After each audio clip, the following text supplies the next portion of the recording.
Anytime. Hey, there we are. I Whoa. tried to do a nice countdown to warn everybody before we go on, and then what happens? No, no, computer's out to get me. Okay. Hi, It's, it's hi everybody. it's that Big Sur. That Big Sur has big feels. Yeah, Yep. That's it. it gets too excited by the not actual TV themes, mock TV theme music that plays in the background, Mm-hmm. Yeah. and we're not Yeah. live yet, so that's I'm also going to not be on a ship that's listening to port. Okay, that's I too get excited about music, and I understand this. Yeah. yeah, So yeah. hey everybody. Oh man, we got so many wonderful people in chat tonight. Thank you all for being here. Canadian, Phantasmal.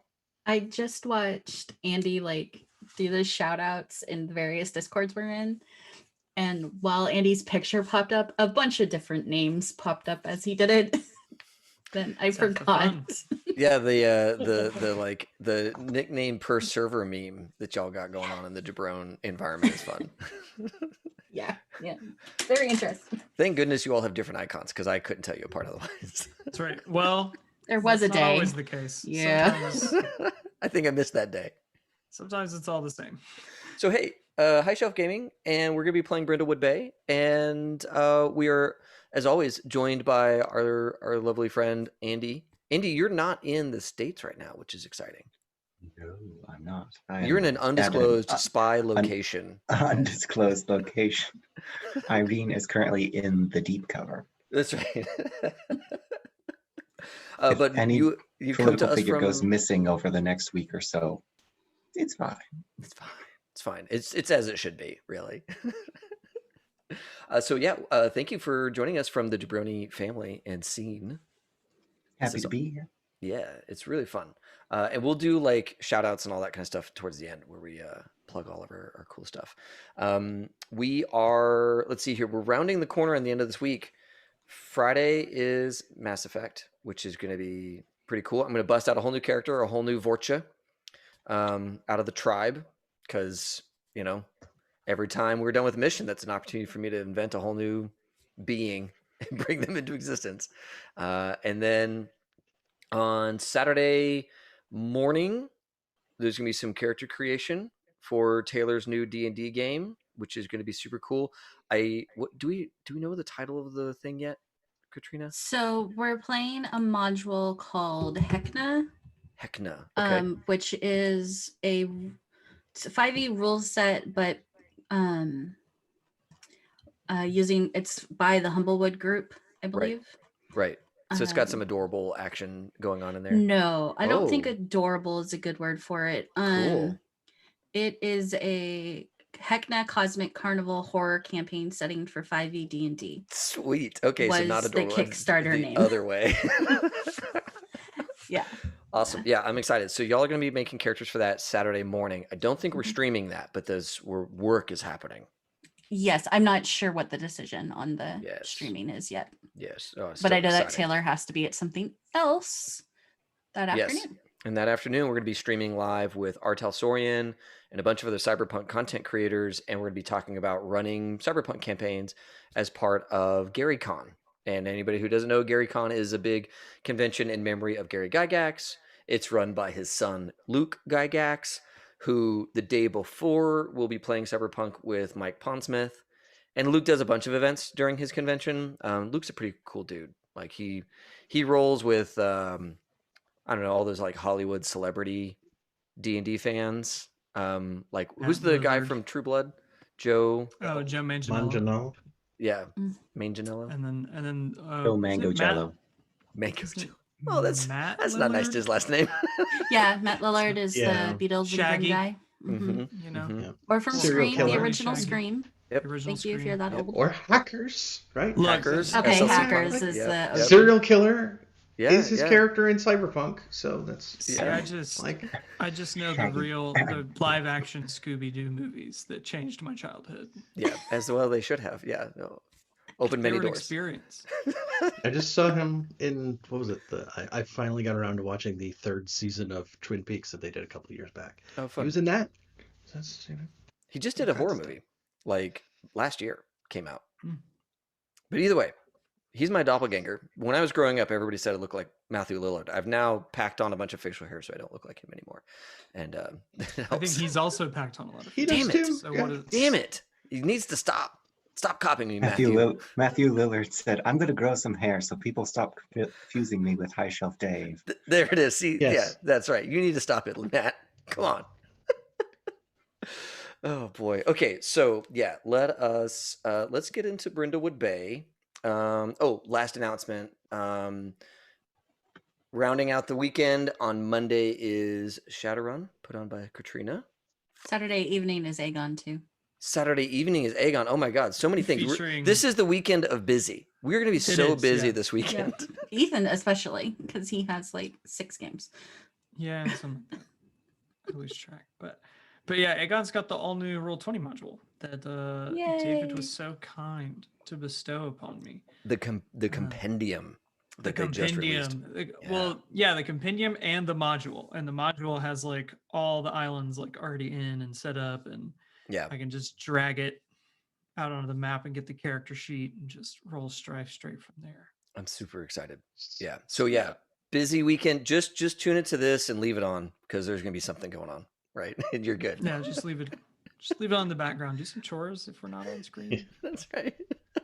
Take out the trash. That's right. They'll autoplay after a bit, so Sure. Yeah, because if we're not here, we're hosting. We'll let something. Pretzel run. There'll Yeah. be some music or something. That's yeah.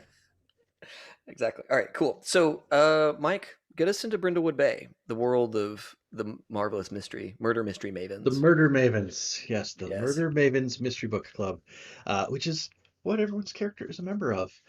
You're fans of the series of murder mysteries and have taken to assisting law enforcement, local or otherwise, with their investigations.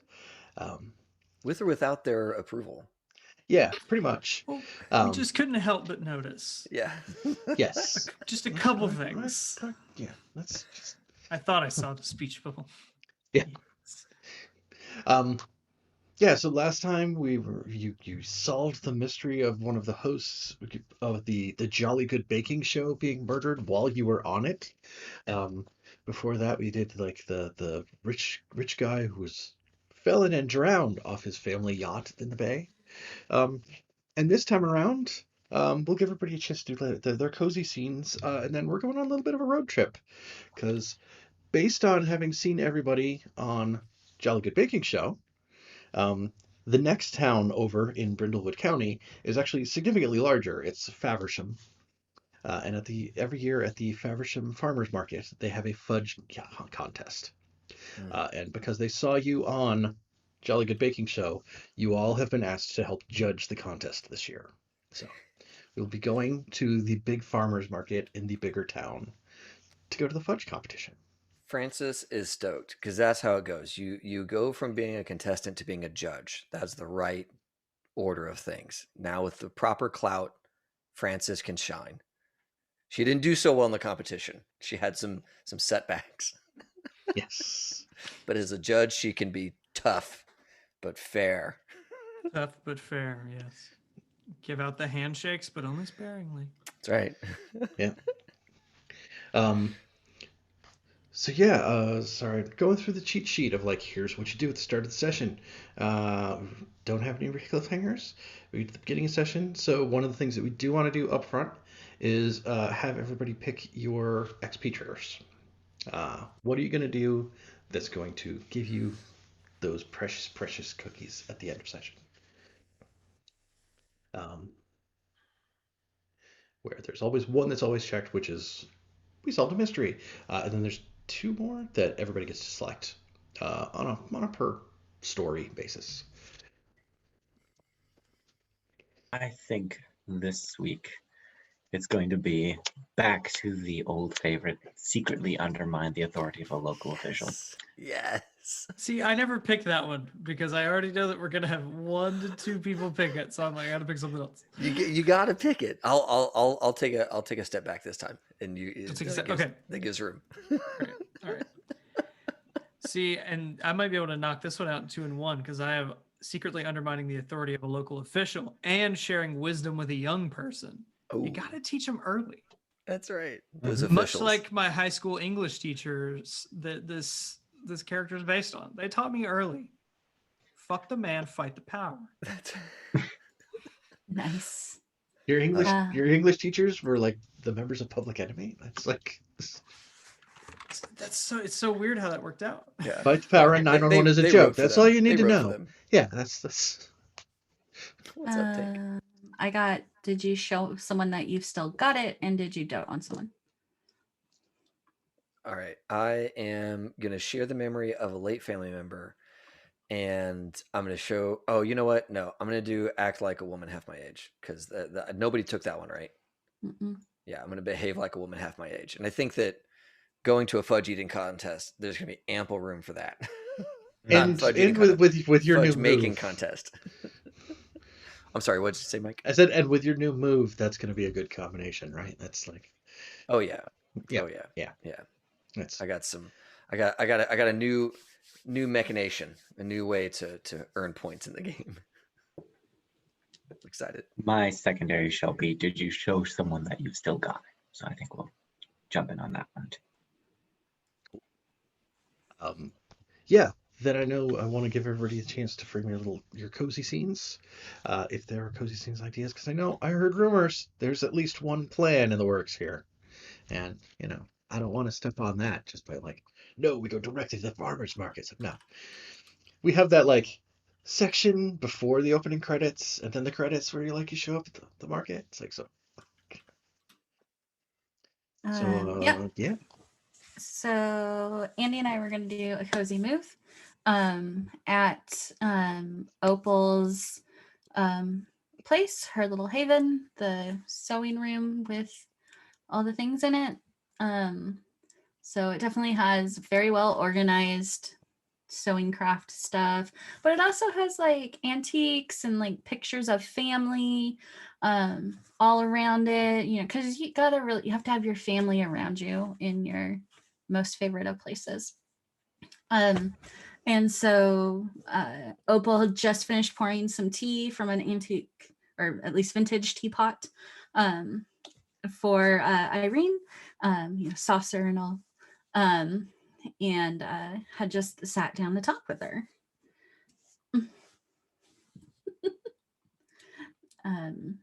Yeah, that's the little setup. Fantastic. Yeah. Mm-hmm. I think, Irene is very chill. Today, the usual kind of gray outfits, the sort of dark colors, been replaced with, thinking, like kind of a nice yellow, sort of lighter yellow shade.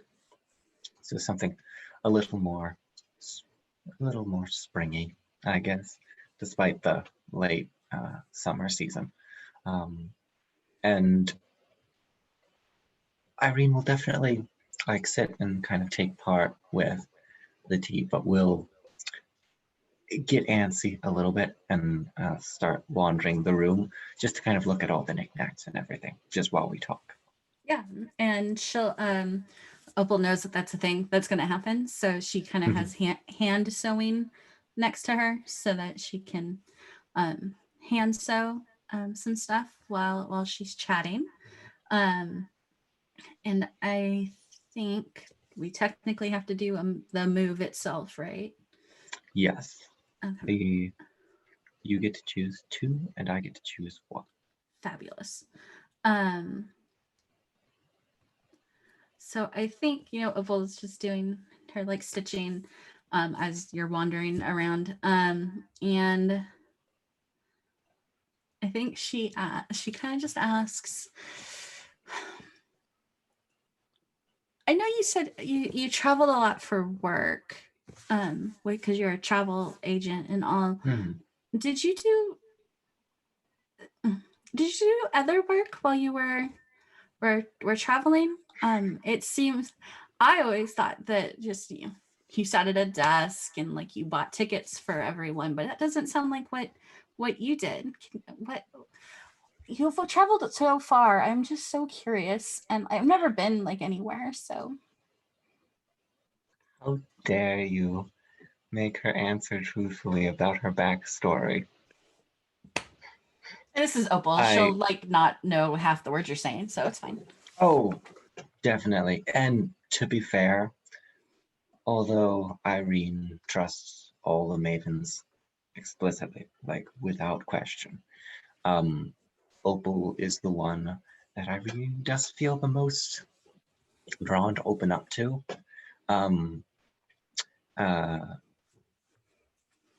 And so I'll be wandering around looking at pictures and everything, and I'll say, well,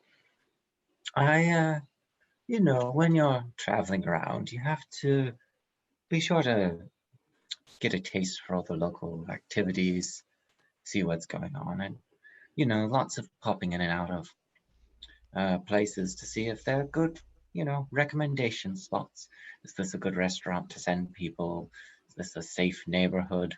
I think, I'll be honest, I found myself in some rather seedy locations, some less than savory situations, but I'm you sure know, you handled always managed that like you always do. It's just always managed to perfectly. scrape through with, yes, minimal amount of trouble and property damage. Well, that also sounds a lot like you, to be fair. always trying to be subtle. That's part of the job. And, you know, show up places and not necessarily let people in on why you're there or what you're doing there, just to play it cool. I've always tried to keep a low profile. Right. Just Wait. to not be too busy, you know. Right. I mean, you sounds like you traveled everywhere. My son does that as well. He's been all over Europe. He went to Russia a few years ago. He travels the world, but you know, he never talks about having friends or anything in these various places. He just kind of travels, but he seems to love it. And it sounds like you did too. For sure.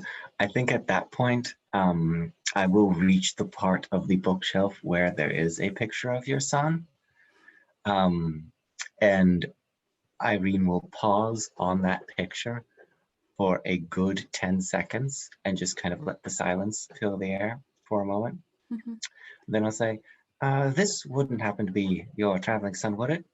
Oh, yes, that's my son. Yes, that's Mark. Yes. Well, he definitely looks like a traveling type. You know, he's got that look in his eye, the exploration. Oh, yes. He's always been so excited about trying new things. He learns a bunch of languages. Like, I think he's up to like 6 or 7 now, or at least he knows how to like communicate. I couldn't possibly learn that many. I can barely speak one, you know. Oh, precisely. He seems a boy after my own heart. I'll be honest, he reminds me a lot of myself at his age. Oh, well, hopefully he'll be as successful as you are. I have no doubt he is as successful as I am, if not even a little bit better. Oh, well, I can't wait for him to visit and you'll get to meet him. Everyone will get to meet him. He's such a good boy. I can't wait. Honestly, he's got one of those faces that I'm sure I'd swear I'd seen him somewhere before. You know? Yeah. He looks like he should be in the movies, you know, like a good action thriller. But he's such a good boy. He just look like Tom Cruise. Like, I feel like you're just describing Tom Cruise. He just got that action movie look of. Yeah. No. Matt Damon. Matt Damon. There you go. From the Bourne Adventures. 100% that. He looks like that Bourne boy. It's like a young Sean Connery.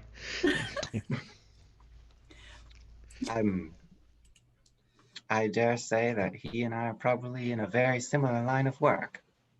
Oh, he's certainly not a travel agent. He's in sales. Oh, sales. Mm-hmm. Is that what he calls it? And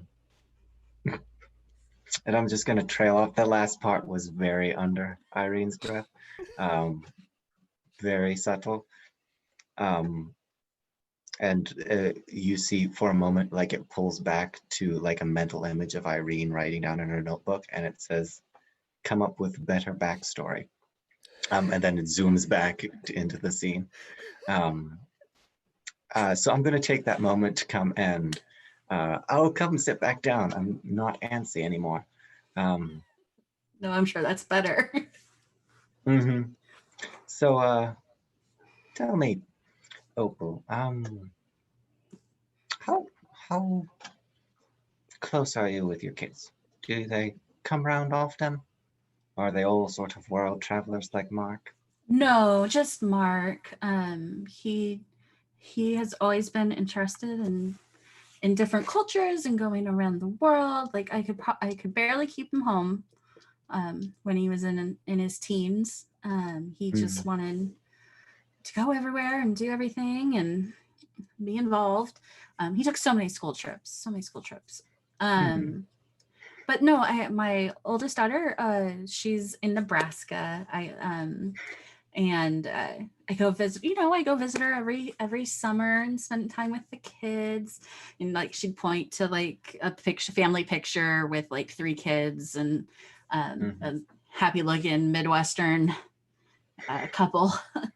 And then Caitlin lives in the city in New York, and I go visit her every Thanksgiving, and we go see the parade every year.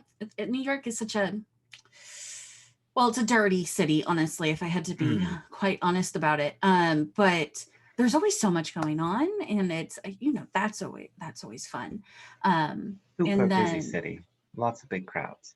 Yeah, lots of people. I feel almost getting I get lost there.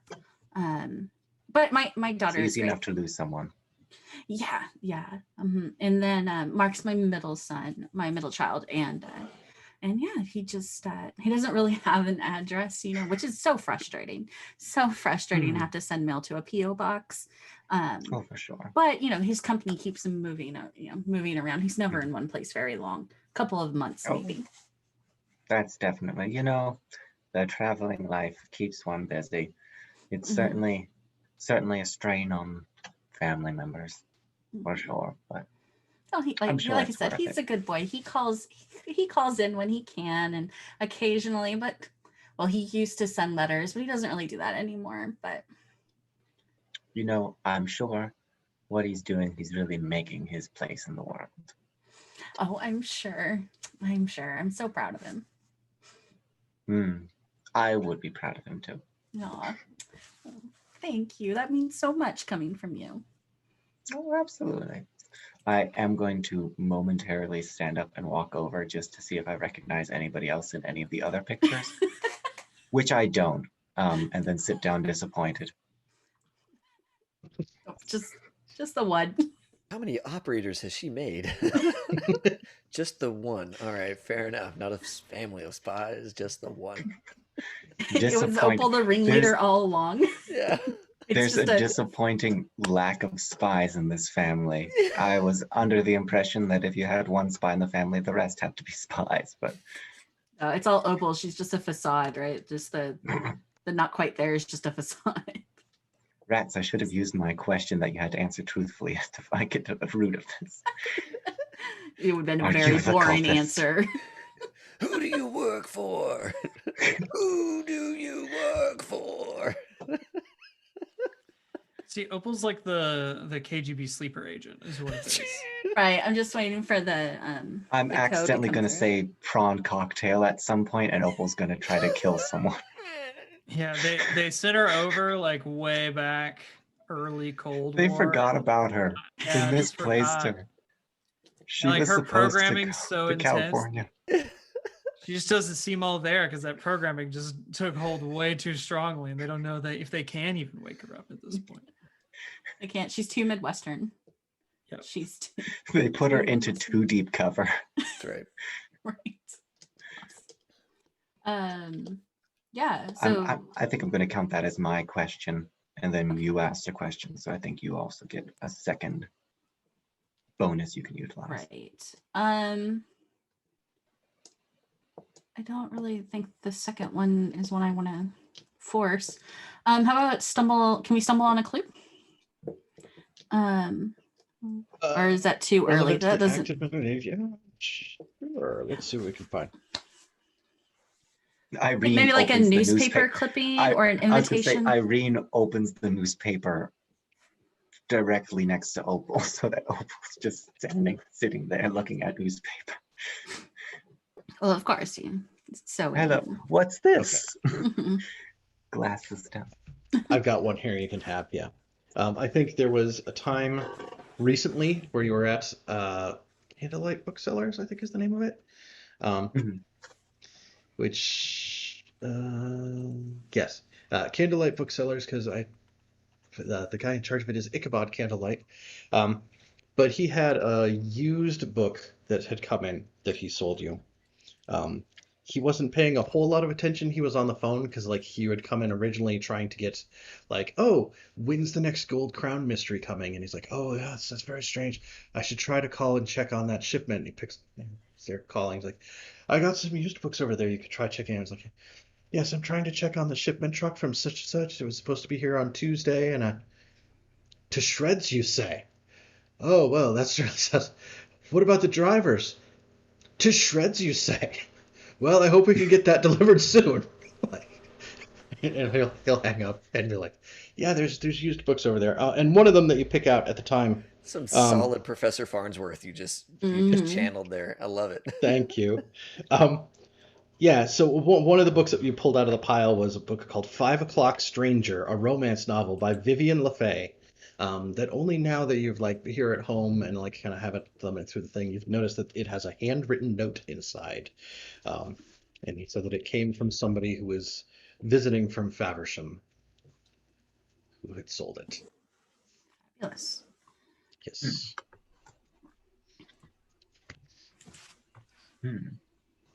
So yeah, I will check that box for you. I will say it's Irene probably.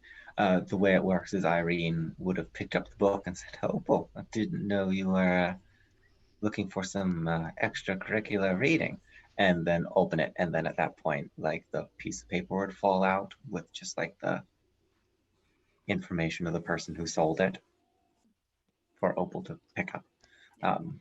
And then we will probably spend the remainder of our cozy move perusing and reading aloud from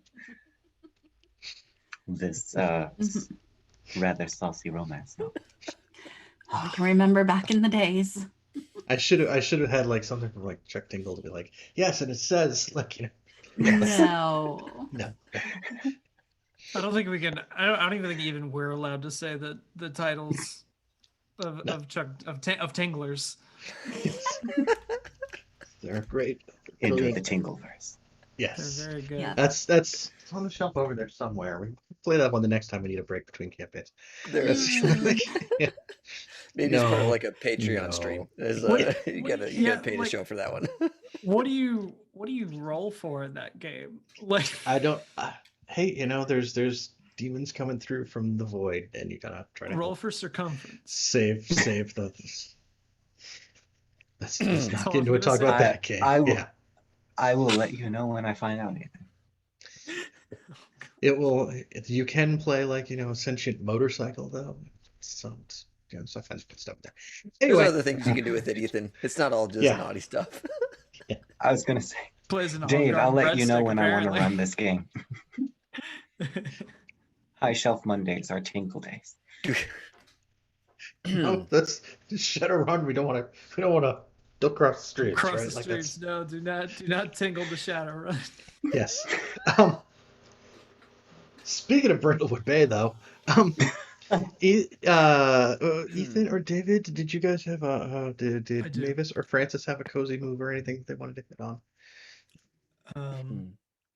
Yeah, I think so. I put on a Crown of the Void last time, and so I have a new thing that happens when I do cozy moves. So I think it'd be very good for me to do one. And Francis can come along for the ride if she would like. I would love for Francis to be exposed to whatever happens with Void Crown action.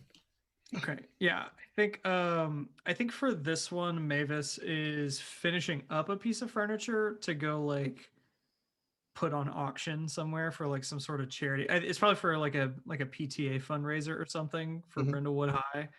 because she doesn't do any of this for like actual money. She just, she makes fun stuff.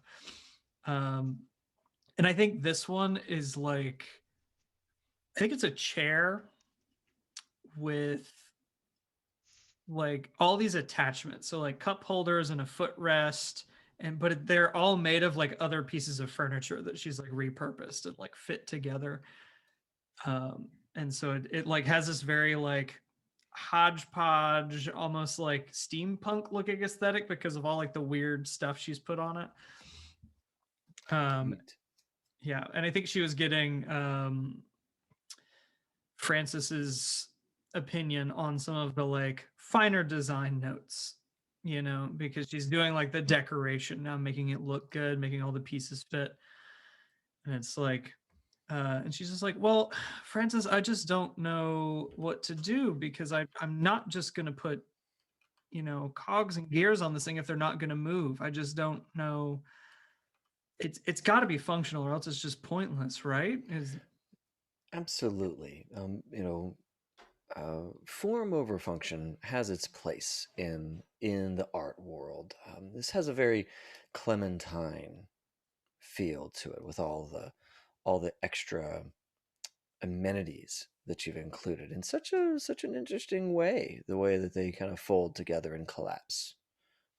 You could lose a finger in that one, but that's a good call. I'll add a little, and she'll grab some like I don't know if it's like foam or like some kind of plastic to kind of like cover the teeth of like whatever is moving. That way it doesn't like, it won't quite crush anymore. It'll just kind of like, you can't quite get your finger in between it. excellent.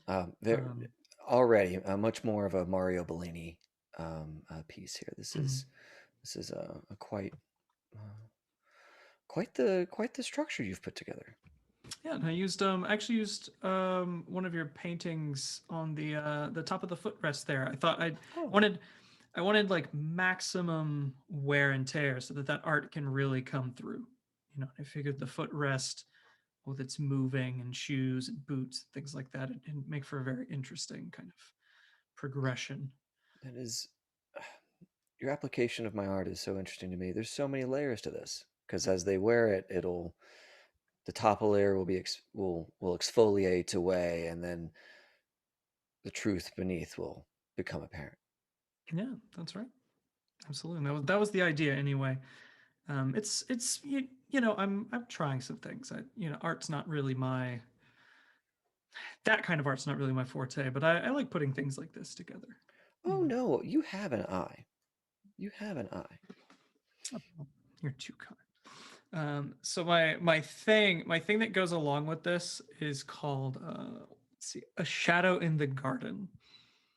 And so I also have to describe some sort of dark entity that are subtly revealing themselves during the scene as well. So I think this entire time we're talking, I think you probably see the bay through the window, it's probably like a pretty big window in this workshop. Or water view windows kind of thing. Yeah, with the third tallest lighthouse in the state, or was it? I don't remember if it was state or I think we're county. fourth. I think it's the fourth largest in the state. Yeah. Let's see. Fourth largest lighthouse in the state. There we go. Yeah. Perfect. Yeah. So the fourth largest, that third largest just really grinds my gears. Mm-hmm. Mm-hmm. And it keeps showing up. It was used during the cook-off, and that was That's right. Bristled. But I think like the lighthouse is kind of spinning, and it keeps going over the water, and like as it does, like some of the water out there just kind of starts to rise in like strange shapes, just kind of as we're talking. And yeah, cool. just real cozy, but there's some weird shit going on there in the bay. And this is one of those things that, like, as you and I are regarding the piece, and as you're working on it, we're both focused on the piece. Right, we're not shot seeing is this, over our just shoulder. things- You can yeah. just kind of see this like whirling and rippling and this movement out in the water that is not no attention is called to it, but the viewers who've watched this season, for the third and fourth time, start to notice these things.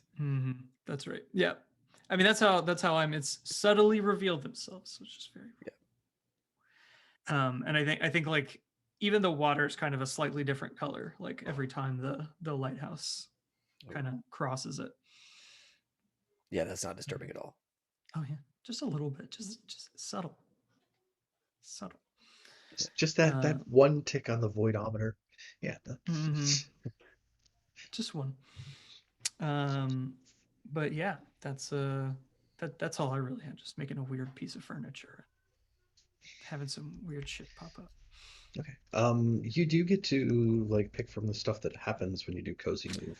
Okay. One of them is one of those is clear and appropriate condition. And I know Okay. you have a migraine still. I have a migraine from Cavalier Fashion, yes. So I'll clear that. I think, sort of in the side of the scene, kind of in the background where Starbucks cups are wont to appear in fantasy television programs. I think there's like a glass of water and a bottle of Excedrin. And that's how I have taken care of this. And then also like a cup of coffee because the caffeine helps too. Sure. And so yeah, that's how I'll clear that. Not like the waterfall of coffee that Irene drinks. You just need one for it to still do a thing. Right. Awesome. Yeah, I think that Francis will ask Mavis. We'll ask Mavis as we're kind of going and that sort of thing. Francis is going to ask, now where did you learn this? This chair is so intricate and there's so many moving parts. Where did you learn to cobble this sort of complex clockworkery together? Well, the clockworkery is largely for show, I must confess. But I putting furniture together was kind of something that I never really did, for my whole life. And I think it was a few months after Vern passed, I had bought I don't even remember what it was now, maybe a table, a chair. I think it was a stand for my television or something like that. And I had to put it together for, all by myself. And one of those college things. You right. buy it and you have to assemble it, but it looks good. It's low effort. Yeah, you would think, but that went horribly. It just did, and so I went out antiquing and I bought one from there instead. But then I don't know, something clicked, and I started noticing places to add and to, I don't know, make something new. And yeah, so I still can't put together a piece of Swedish furniture, but I can certainly do this. And so that's what I do. Well, to American ingenuity, may it always rise up over the Swedish instruction manual. Sure. It's definitely one of those moments where Mavis looks at Francis and just said, sure. Yeah. That's great. And I think I think Mavis will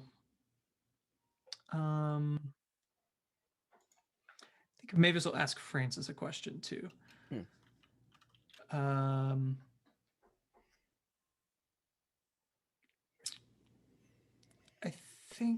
think kind of in a similar vein, but sort of, Francis, your art it's unique in a way that makes it stand out. I feel like too much art these days is unique, but yours there's a message in that process, and I just what made you want to paint this way? Oh, um, Mavis, I've been around artists for a significant portion of my life, and I've gotten to know a handful of them. And I think that I don't know, there's something about the artists who make it where there's a hidden message. There's something that everybody sees or that the critics can spy, but then there's something else that only the truest fan can spot. Someone who's seen every piece, who's obsessed over that artist. They find the little thread that connects the collection or maybe their entire life's work together. Some sort of running theme. And I realize that for me, that is hiding the truth. I'll paint what I know to be real. Is when you were in my studio, we painted some things that were disturbing and real to us, and then immediately I would hide it, and under the black, and that for whatever reason gives me comfort. And I don't know that others see it or know it the way that you do, but it gives me comfort, and that's what I need from it at this point. I don't think Mavis says anything. I think that's it.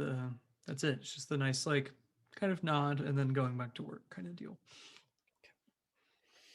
Yeah, and I think that Francis would probably like sit down and pop one of those Excedrins and take a drink. It's like she probably doesn't talk about that much, right?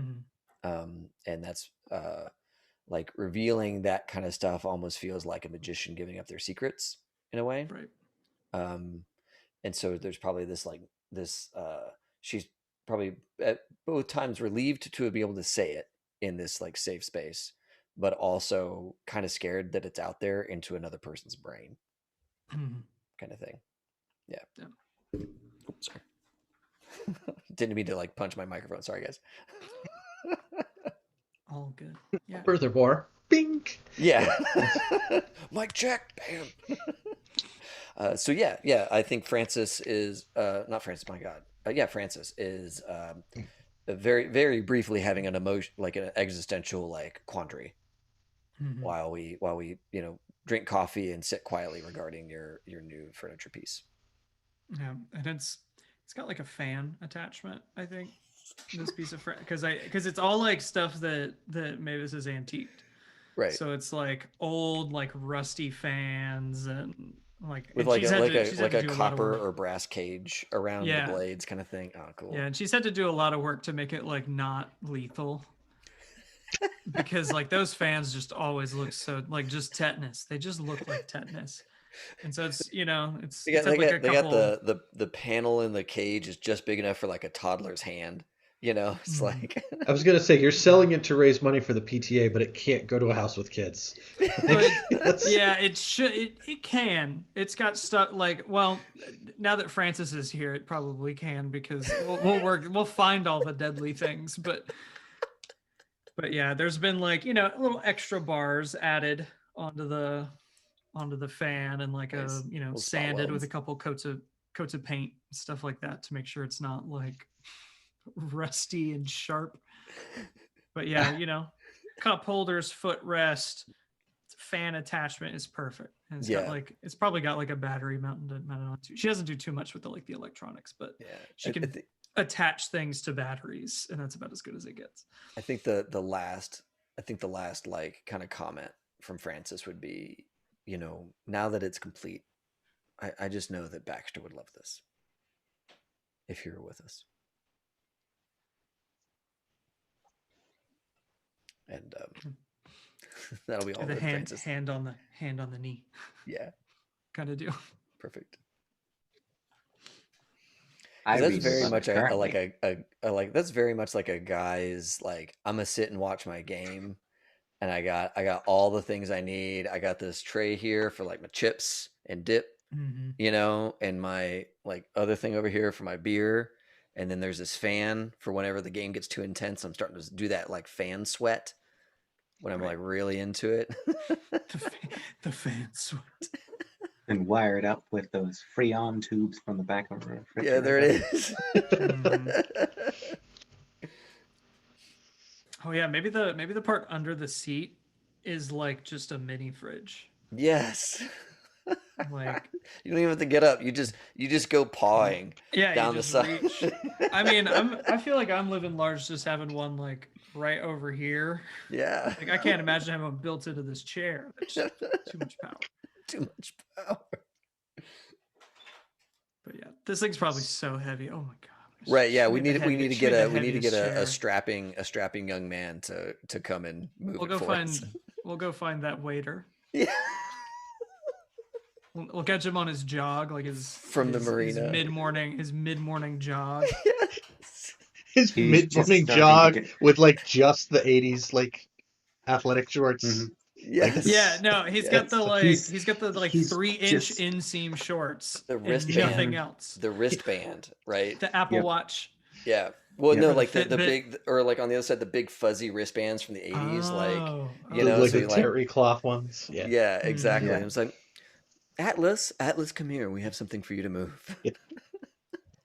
He's just starting to get attractively sweaty. It's like, okay. Let me just go drop this economy. To the touch, right? Like it's called glistening when you look like that. I think we need. So is that our cozy scene now? That's pretty cozy to be. That's pretty cozy. That's when we got over to like the titles fade in, like the intro music starts playing. Dun, dun, dun, dun, dun, dun, dun. Yeah. Evil like us now. Yes. So yes, Brindlewood Bay. New mystery. New mystery. Episode title card. Fudge, Jury, and Executioner. Right? Because of course we did that. And there's like what is it? The like high tension horns or violins playing in the background. Yes, it's like it's playing like a little segment of the theme, but in like a minor key to be like dun dun dun, right? Like Fudge, Jury, and Executioner, and then like we get like the camera panning across the crowd at like this farmer's market at the fair, and there's a whole bunch of stalls and stuff around, and then we pan over the sign that's like today Faversham Fudge, Faversham's favorite fudge competition. Today at Faversham Farmers Market, right? And then we get like panning through the crowd, and we get like everybody here like wandering around, kind of like checking out the stalls. You're here to like do your thing. In between like arriving in town and like the actual official judging of stuff. So yeah, as the camera follows the Mavens down the high street in Faversham, what do we see that shows how excited the community is for the annual favorite fudge competition? I think we probably see a collection of various ages. So like it's not just it's all the old people are out, or it's not just families with young kids, but like we probably see like some groups of young 20-somethings and older teens who are like out in groups as well. Indie teens. Teens. It's definitely the indie teens. Right. They're here to clothing shop.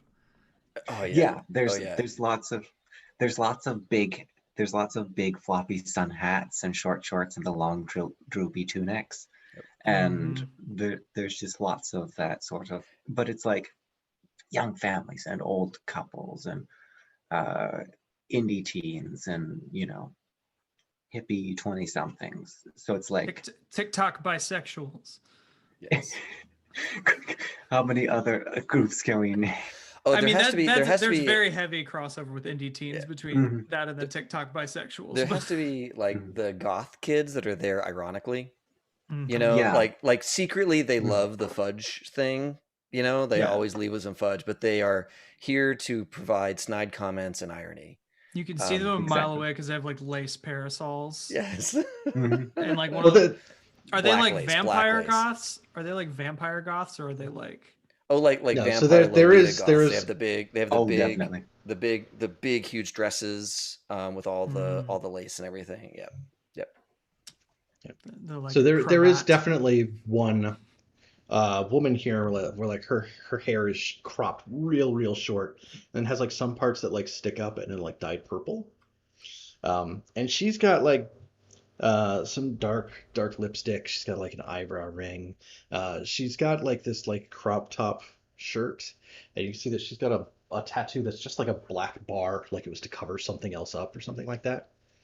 Um, but she's carrying like a tray of fudge, and she'll probably stop by Francis and be like, "Oh, you're one of the judges, aren't you?" And she'll stop and she'll shake your hand. She's like, I'm Ava. I'm a contestant. I don't want to like, cause too much trouble or anything like that. We saw you on Jolly Good Baking Show. We were excited that you guys were gonna come judge everything. But she's like this very goth woman with like piercings and like this hair and like the spiky Oh, purple cool. bits and like this all black outfit with like this extra like fishnet like tank top over the top of it and stuff. Like it's Always the fishnet serious. tank top. Yes.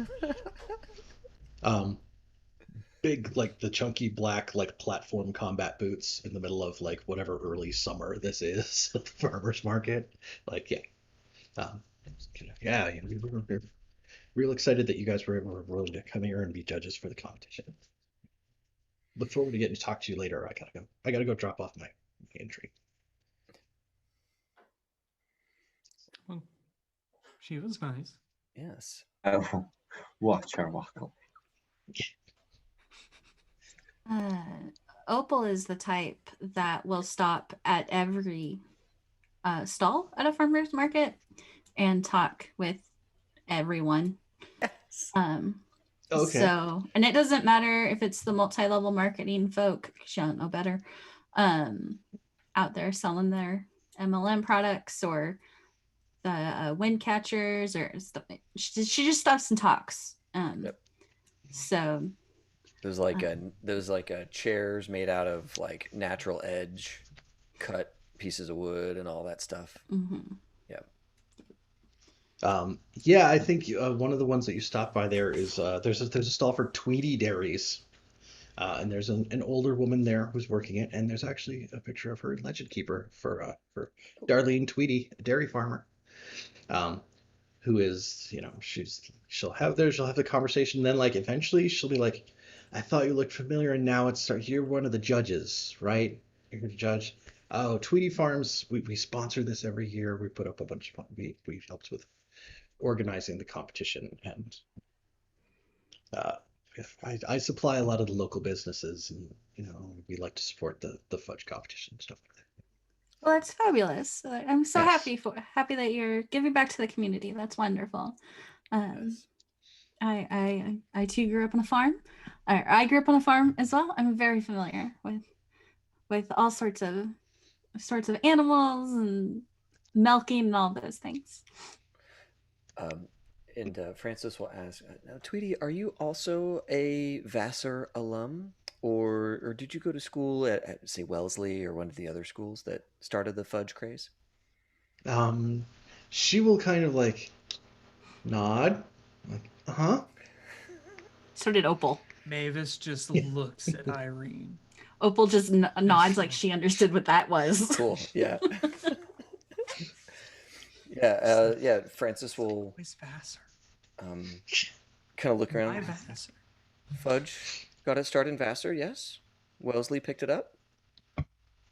Oh, come on. Don't you all know your Vassar history? Fudge. Yes. Francis really Fudge. Mhm. The concept of fudge began at Vassar. In what year approximately? 1886. Is that correct?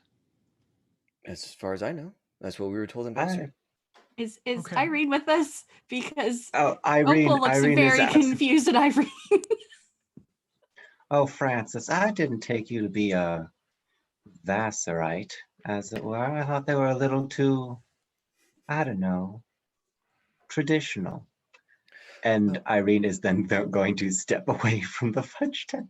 Yeah, she Or will So say, this it's not the I'll, fudge tent. It's just the farm I'll, tent. dairy farmer tent. Farm Yeah. tent, the dairy tent.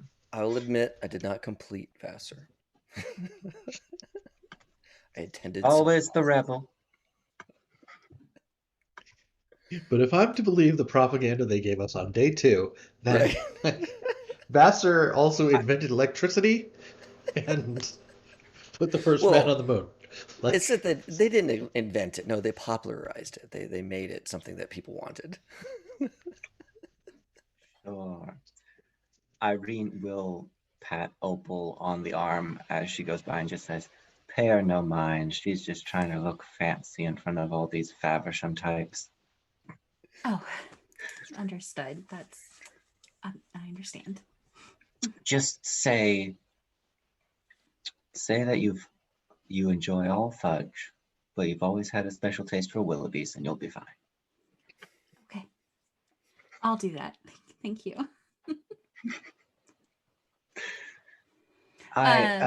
Irene is going It's to just- circle away. Irene is keeping within eye shot of Opal because every time Opal's in with the MLM tent, Irene will wait just long enough for them to be nearly signing something and then Please. distract Opal and steer away. So that way they're kept busy, but Opal doesn't get into any trouble. Irene But is such a other- cooler. She's such a cooler. Those MLM folks are like, don't let her into your tent because she's gonna kill the deal. Opal has almost bought Yep. knives. Yeah. She's almost Subscribe to a CD deal where they send you CDs every week. for one Irene penny. is the- 1 penny, Irene. Irene is the type that if she could, she would get MLMs purchasing things from each other. Like she is deliberately trying to sabotage every multi-level marketing tent gradually in some way. It hasn't directly gone to removing their tent pegs, but it is getting close. It is only because of Irene that you guys don't have to go to some sort of party on. I want there to be this shot where like Opal has her card out and the multi-level marketing person has the like little like card reader thingy and it's like in there but it's not working. I put it And in they're backwards. like they're like futzing with the numbers and it's not working. And then the camera like pans down and Irene is like holding on to the phone cable. So it can't like actually connect with anything. And she's just waiting for Opal to like, well, I guess it's not meant to be, right? And then she wanders out of the tent and then Irene plugs it back in so it'll work again. It's Is that ever a thing so that can slight, be? ever so slight multi-level marketing warfare. Yes. One up against the Economize man. this. I like the MLM Cold War. Yeah. that Irene is waging. They don't even know. Irene is on verge of hot war with MLMs, Yeah, but they don't at the even moment know. it is Cold War. If they ever get any money out of Opal, it is over for them. Such good friends that Opal has. Opal will good never friends. know about it. Opal will just be like, oh no, it's so funny, I got a refund. They said they had to cancel everything. And then they closed up shop and I never saw them again. And I 2 of still them have were this never amazing heard from again. cookware. Their family's trying to locate them. Like, yeah. I think as you like do like swoop Opal away, Irene, you do notice that there is a stall that's across the way that they are serving coffee. They have a sign above the top that says from the Express. The Express, and then it has like these like railroad cars, Mhm. and they're like, the Express at the farmers market. Like there's a restaurant somewhere else named the Express, and this is like, they come to the farmers market and they do like coffee and pastries, things like that. They don't do like real like on the spot preparation of food, but they have like some stuff here. And there's a I Go definitely will ahead. be steering over that way. Okay. I think Irene would probably recognize the name because one of the hip happening kids, probably Katie, the initials KT, but goes by Katie, who works at the Brindlewood coffee shop, I imagine works at the Express, like on weekends, because it's like She's much busier. she's It's probably made fun of it somewhat. Like it is certainly busier, yeah, but it's also like it's kind of like um it's like an it's ironic like thing to be like, oh yeah, we're gonna go yeah, hang out at the Express, right? Like yeah, um exactly. because she'll talk about it. It's one of those things where they made a cafe into railroad cars that are like just there, right? Yeah, Like exactly. It's very much a like Max Kitsch. yeah, yes. the kids talk about it because it's like it's not actually like it's trying too hard. Like, oh yeah, it's Faversham. It's a bigger town, and they have those, like the big sign when you go into town, and they all like laugh Mhm. because like they have that sign, ha ha ha. That's what they have to be proud of, and like that sign is like home of the third largest lighthouse in Massachusetts. Like, it's like no. Yeah. There there's a lot of mutual like sneering that goes on in the Brindlewood coffee shop when they all get chatting about Faversham. It's very. Have you ever watched Parks and Recreation? It's sort of Pawnee and Mm, Eagleton. Are yes. like yes, yes. Gross. Yep. There we We're go. all rage against the machine this way.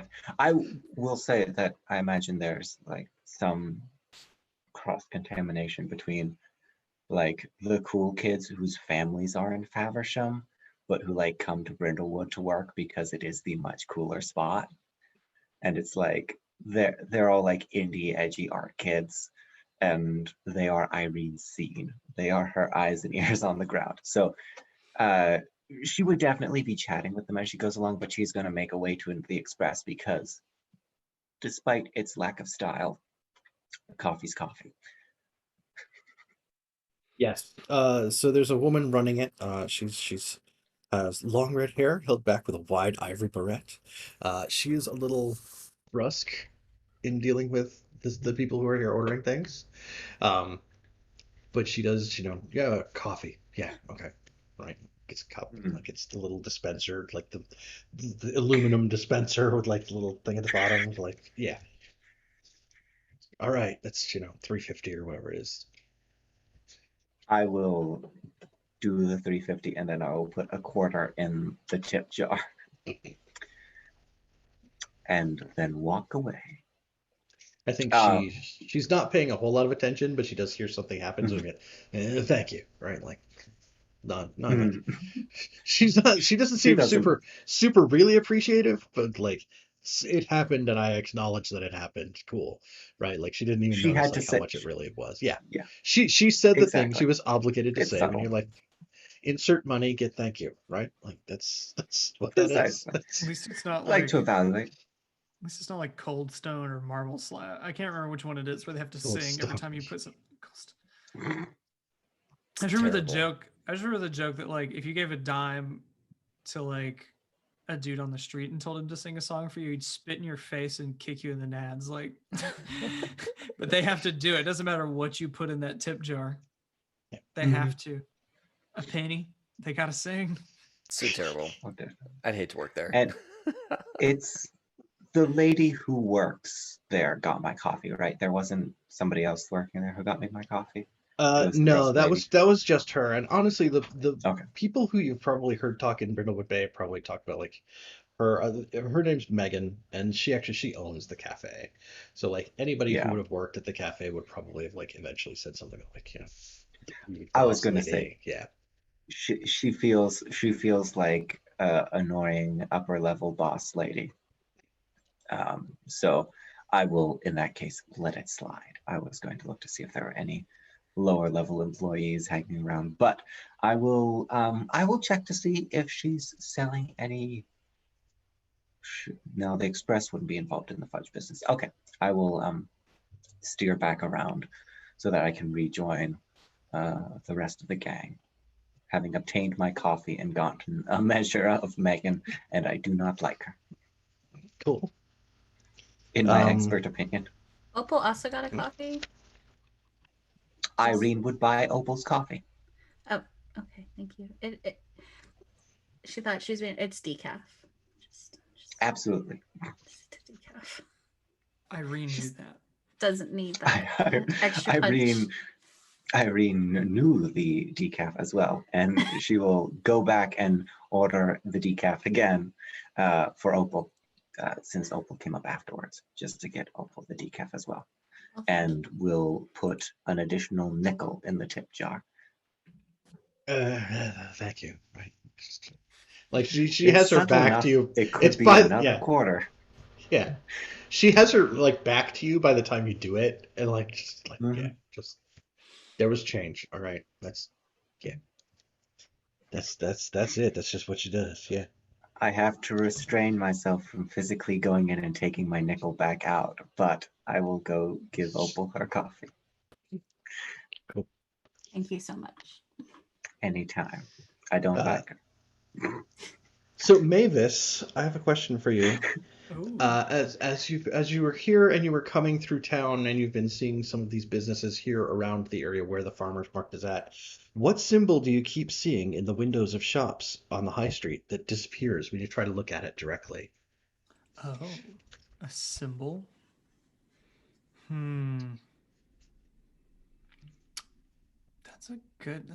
Wow. I think it's like an eye. It's probably a little on the nose, but it's like I'll say an abstract eye. Like it's got a little bit of a design to it, but like maybe it's probably like very like abstracted where it's more like a diamond with like a dot in the middle than it is like an actual like photorealistic kind of deal. And like, maybe that means something here. We don't know. It was like just enough where it's like, I wouldn't have noticed this if I hadn't seen it 6 times. Like, That must be like, the local Better Business Bureau or Chamber of Commerce or something. Yeah, right? It's like it's like the sticker for some organization in town, and they just they take it down. It's totally not flagged as the question for if any of the Mavens have marked a shadow in the garden, ask them. So Perfect. Yeah. Mavis would actually be looking for there's a lot of agriculture in Massachusetts, especially since more recent changes in state regulations, and Mavis just wants to enjoy some of the good old days, secondhand mostly, and remember her times in Amsterdam, next to the canal, coffee in hand, something else in the other hand. Oh, that agriculture. Yes. Yes. Yeah. Agriculture in Massachusetts is booming these days. Yes. She'll find that like stall where they can't actually really sell anything, but the smell still wafts over, right? It's good. I think there's probably 2. There's one where it's like they have like the sign across the top that has like it would be the Red Cross, but it's green and it's all like the CBD oil drops and stuff like that. And then there's another one across the way that's like 2 people who can sort of talk, but are like really out of it. And they're selling those like the knit like hoodies with like the pocket in the front that's like the drug rug. Yeah. Yeah. That design has been true since like 72. Yes. Right. Well, I mean, it's like there's only like 2 kinds. If you wear this, it means one thing. Yes. Right. There's only like 2 kinds of dispensaries out there. There's like the boutique ones that have like the glass display cases, and then there's the ones that are named like natural medicine, and it's like the white dudes with dreads. Right. But they're like the white people dreads where I'm assuming their hair just got really greasy and they smushed it together. I don't really know how those work, but they don't look clean. Nope. No, they don't. Yeah. But it's I think both of those are represented. Yes. I think they're not allowed to like dispensary at the farmers market, but there's like all these like they give a coupon. things. And they sell accessories. Yep. Yeah.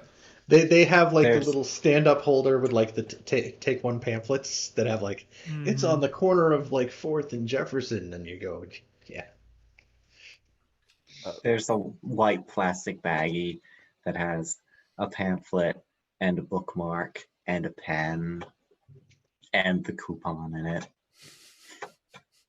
yep. yeah, Their The little take coupon one basket or whatever. the yeah. coupon's like 4 grams for the price of 3.5. We There's a frisbee. we're gonna Yeah, see the foldable frenzy that always fuck up. we're gonna see Frances in the like artist booths, Mhm. right? She is like always looking at she's always in the artist booth where like there's a painting or like painting on a picture. She's really into that, where like they took a picture of something, blew it up, and then painted over that picture in with some way. So she's always in those booths, and she never buys anything. She just kind of looks at it, and then she'll talk with the artist for for as long as seems appropriate. She doesn't want to like take the artist away from a sale, but she does enjoy hobnobbing with other creators, right? And she'll make it known that she also is a creator as part of that discussion. Not that she's gaining anything out of this. That's just what she does when she's with other artist types. Is they better know that she's also an artist by the time this conversation is done. Bang! I got cred. Right. That's right. That's yeah. right. That's right. If I've got to ask some technical questions, I will. But she is going What to kind of talk about thinner were you using with these? Are these yes, cadmiums? yes, This a exactly. titanium white or a lead white? That's yeah. Yes. Thank you. Thank you. Yes, Is those are the is that questions we would ask. phthalo blue? Yeah. Alizarin crimson. That's what I go to sleep to on the weekends. There's a Van Twitch Dyke channel that just Brown. does. They just do Bob Ross marathons from like Friday to. It's either that or that Magic Lizard that Mike showed us that one time. That was a hell of a channel. Yeah, That's it's. We should spend raid much over time to, on the raid over internet to and him you will sometime. see some stuff, kids. All right. That's yeah, I think there is what else was there? I think that's kind of good for that. Yeah, so we got to spend some time around, and I think the next step up here is that like we kind of cut a little bit forward to reviewing Fudge. Huh? Yes. Good Yes. times. We can review Fudge, get to our reveal, and then we can take a break after that in a minute, and then we can start investigating. All right? Yes. I think that gives us See, okay. All right. Mhm. I'm only gonna refer to it as judging Fudge. Fudge judging. Fudge Fudge judging. judge. That too. That's good. As we come up, I want to say that we pass like a gaggle of like middle-aged dudes that are fudge heads, and they've got like big square chocolate brown hats. I And they're think like huge fans of fudge. you definitely do. Matching They are bow ties. like yeah, they are middle age and up, right through Yes. like 50s ish, maybe towards Totally. 60. Yes. They are following a dude wearing one of those hats, carrying a tray of fudge. Oh yeah, yeah. He's a contestant. He's like Yes. the representative, their champion fudge I maker. bet the rest of them have fezzes. Yeah, they are Ehrlich. there. They are chanting Frank, Frank, Frank, Frank, Frank. Frank the whole way. Awesome. Frank is leader of the fudge heads. I'm gonna write this down. Fudgy Frank. They do. They are Fudgy wearing fezzes, Frank. but underneath their fezzes, they do have a smaller version of the fudge hat. I think as they go by, you do spot Tobey Maguire there in his red flannel, like the He's just big there? buffalo flannel. Yes, he's just there It's just with his actual shirt, Tobey Maguire. like that in the red flannel shirt. He's got these like tight jeans and suspenders. Oh yeah. And they're like pegged real tight down at the bottom, and he's got some boots. And as the guys go by with like the chocolate hats, they're chanting for Frank. He just like stares at them, like he recognizes them and he sees them do this all the time, and just kind of like shakes his head, sips his little cup of coffee from the express stall, and like goes the opposite direction. He just looks so tired. Yes, he's like, I am so sick of these guys acting like this. Like, but yeah, we get to judge Fudge. It's awesome. I can't Go wait. team. Yeah, there are a couple other judges here. A wispy, shrewd woman of indeterminate age. Her name is Charlotte. She is a local historian. There is one gentleman here who is a local chocolatier. He has a chocolate shop here in town. And then there are the four of you. And there is a woman who comes in. Her name is Nell Quince. It's like Miss Quince. I'm the organizer of this event. You know, each of you has a tray in front of you that has like several pieces of fudge. Each one has like a toothpick with a little numbered flag on it. You have glasses of water for cleansing your palate between when you're test trying things out. You have a scoring sheet where you can fill in the lines with notes and give everything a number value. And then we'll collect your sheets and we'll tally the scores, and then we'll determine who the winner is. Francis is going to ask for slices of ginger to help cleanse the palate. As ginger. Francis is asking that, Irene is already opening a small jar of pickled ginger and places it on the table between the two of them. And then Francis will like look at that and go, "Oh, never mind. I see you've already provided it. Thank you so much." Yeah, you start to ask, and she's like, There's also now, you just hear the snap, snap, and there's also 2 pairs of chopsticks next to it to get the ginger out, so we don't have to get our fingers messy. Thank you so much, Francis. Yeah. You do Irene, see she Irene. she Thank you has so like much, a Irene. little pin on her lapel. It's like a triangular pin that's like it's like American flag stylish style, but it's not like the flag itself. It's more emblematic of something semi-patriotic. But she's got one of those on. But she'll be like, yeah. Would I recognize that? It's the USSR, isn't it? Damn it. I was gonna say, is it the obscure emblem of some quasi-patriotic nationalistic attack force? It's the symbol they use for that town way deep in Russia where they pretended it was a U.S. city and they trained everybody. Yeah, no. No, but you might have spotted one or two other ladies around wearing one. I think as you've seen like one of the contestants coming in and out, I think she was wearing one too. Not the goth woman who was out there before, but like another older woman person here.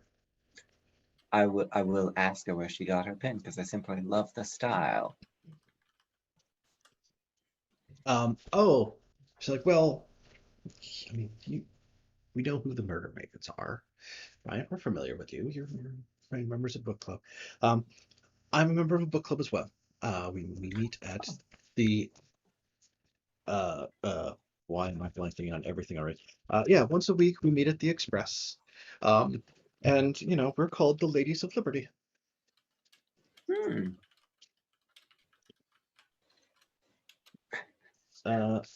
And I should have the name of the thing. But she'll talk about it like, yeah, you know, we're a book club. We're mostly focused around the books by one particular author, and you know, we do a lot of reading of that particular person.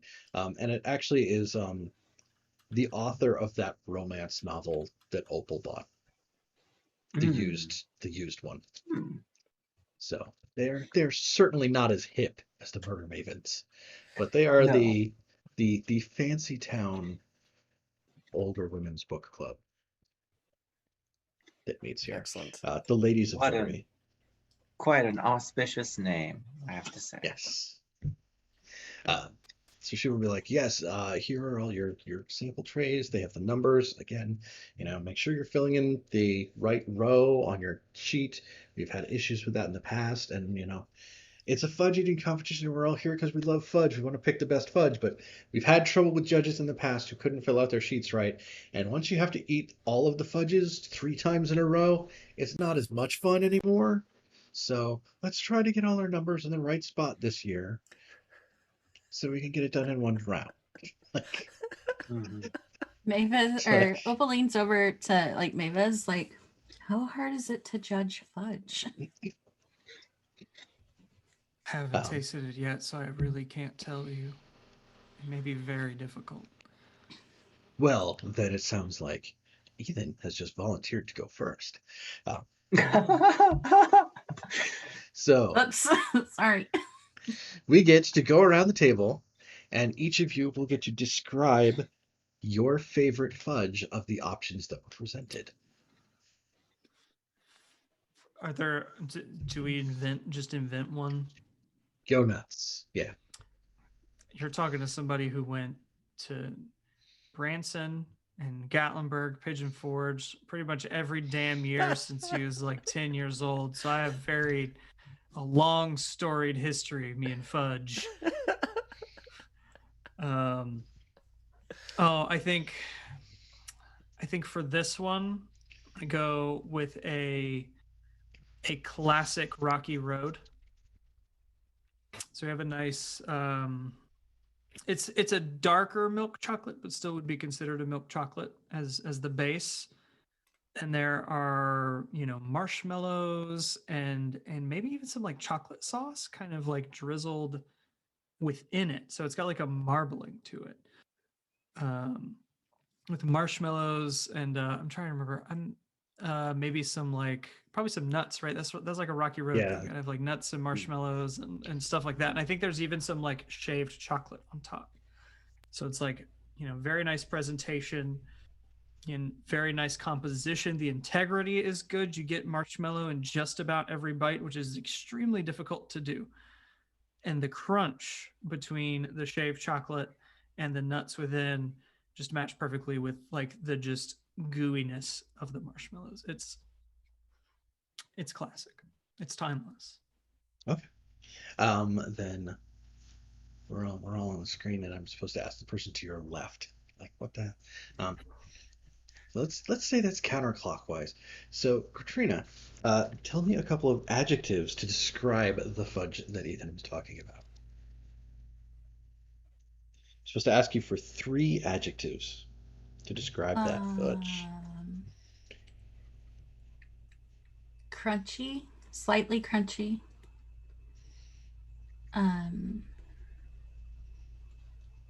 Smooth.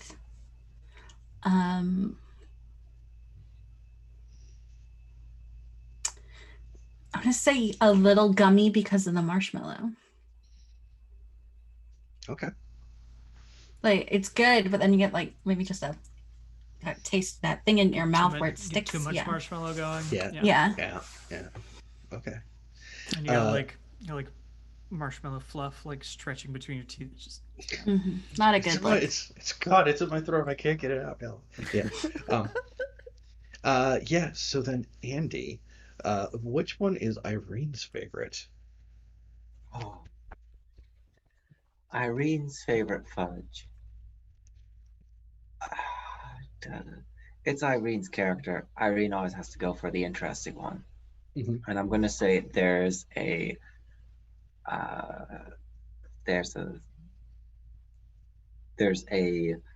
cinnamon, not a cinnamon, a cayenne, like a chili chocolate fudge.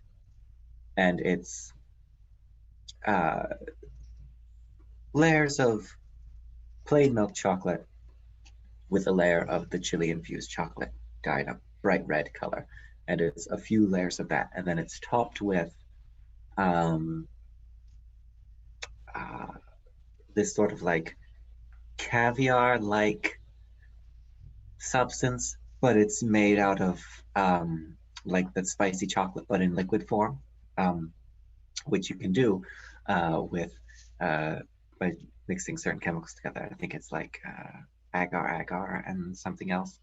So you can actually dropletize liquid. So it's a spicy chocolate caviar topped spicy fudge.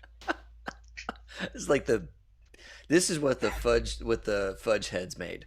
This has got to be This is like this is the gastropub, like The the gas- most yeah. Half science, half- yes. You said it Yeah. had caviar in it? It's So you can make little caviar-like. balls. It's like Oh, gummy okay. balls. Yeah. Oh, okay, gotcha. Yeah. I thought it was Yeah. actual caviar. I was about to say, I know some adjectives.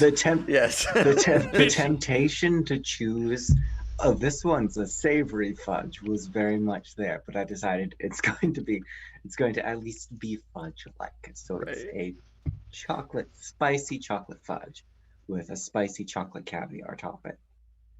I think the woman who Maybe like you can't. a little squirt of whipped cream for the caviar balls to stick to. Yes, I think the woman who like you can't really tell how old she is. Um, she will make a comment about like, oh, I haven't seen anything this. I haven't seen an entry this unique since 1977 when they entered the something something, right? Which she was judging it in didn't say- 1977. Yeah. Wow. She didn't say Vassar, so I don't have to judge her too harshly. Yes. Which raises the question, hey Ethan, what are a couple adjectives to describe this fudge? Okay. Spicy. Okay. But a specific amount of spicy, I think it's like that polarizing level of spice where at least a few people are a little turned off by it. Like, depending on where they're from, kind of deal. It's like, it's just when they're very, very white, they don't like it. But then, like, their levels going on. I'm so white, I'm translucent. I think I mean, God, it is Opal's caught Faversham. fire from the fudge. Right. so. I'll say polarizingly spicy. Overall chewy.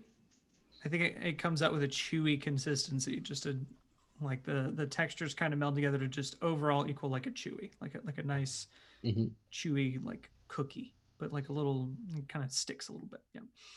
And then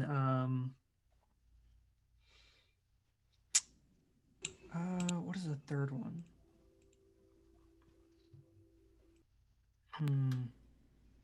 Pretentious.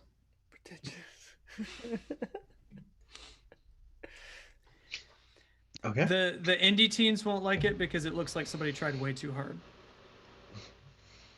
Like the Gotcha. goth kids who pretend like they're here ironically, it's an immediate turnoff for that specific group because they're like too much. But the fudge heads that are like The fudge part- heads worship part this. scientist, part chef or baker. They're all into it. They definitely are. Then David, what is your favorite fudge? I think that Or rather, what is Francis's favorite fudge? right. I was about to say yeah. Yeah. Francis's favorite fudge. I already kind of buried the lead a little bit. She is going classic chocolate fudge from like the frickin' like Baltimore area, and it's the like zinger is there's a like buried in the fudge is this like broad rail of dark chocolate.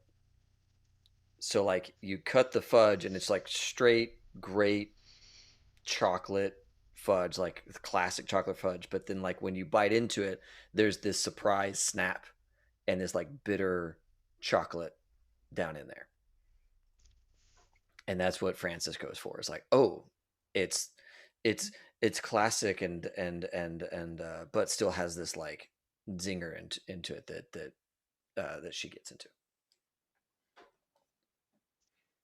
Okay. I did that.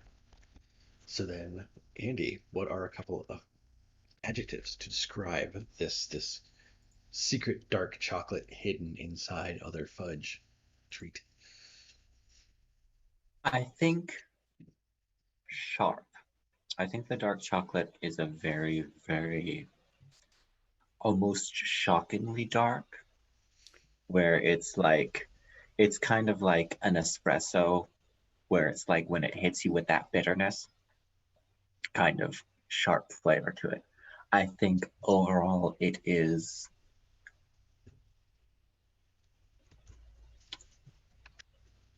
not overtly sweet. I think the mildness of the milk chocolate and the sharpness of the dark chocolate kind of cancel each other out. So it's not something you eat and you're like, ooh, that's sweet. It's not sweet, but it's definitely not like It's not the sweetest one. It's not the one that makes your teeth. It's not the sweet. Sugar. Yeah. No, exactly. It's very understated. Like you could be tricked if you weren't paying attention into thinking that it wasn't sweet at all. That it was, very mild that way. And I think the last one would be I don't want to say crunchy, but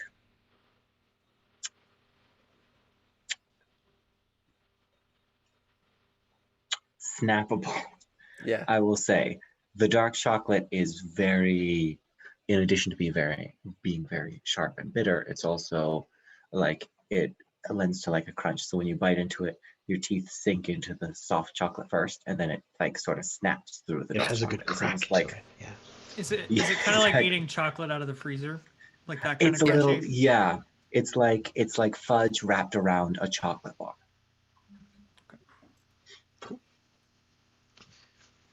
Then that leaves us with Opal.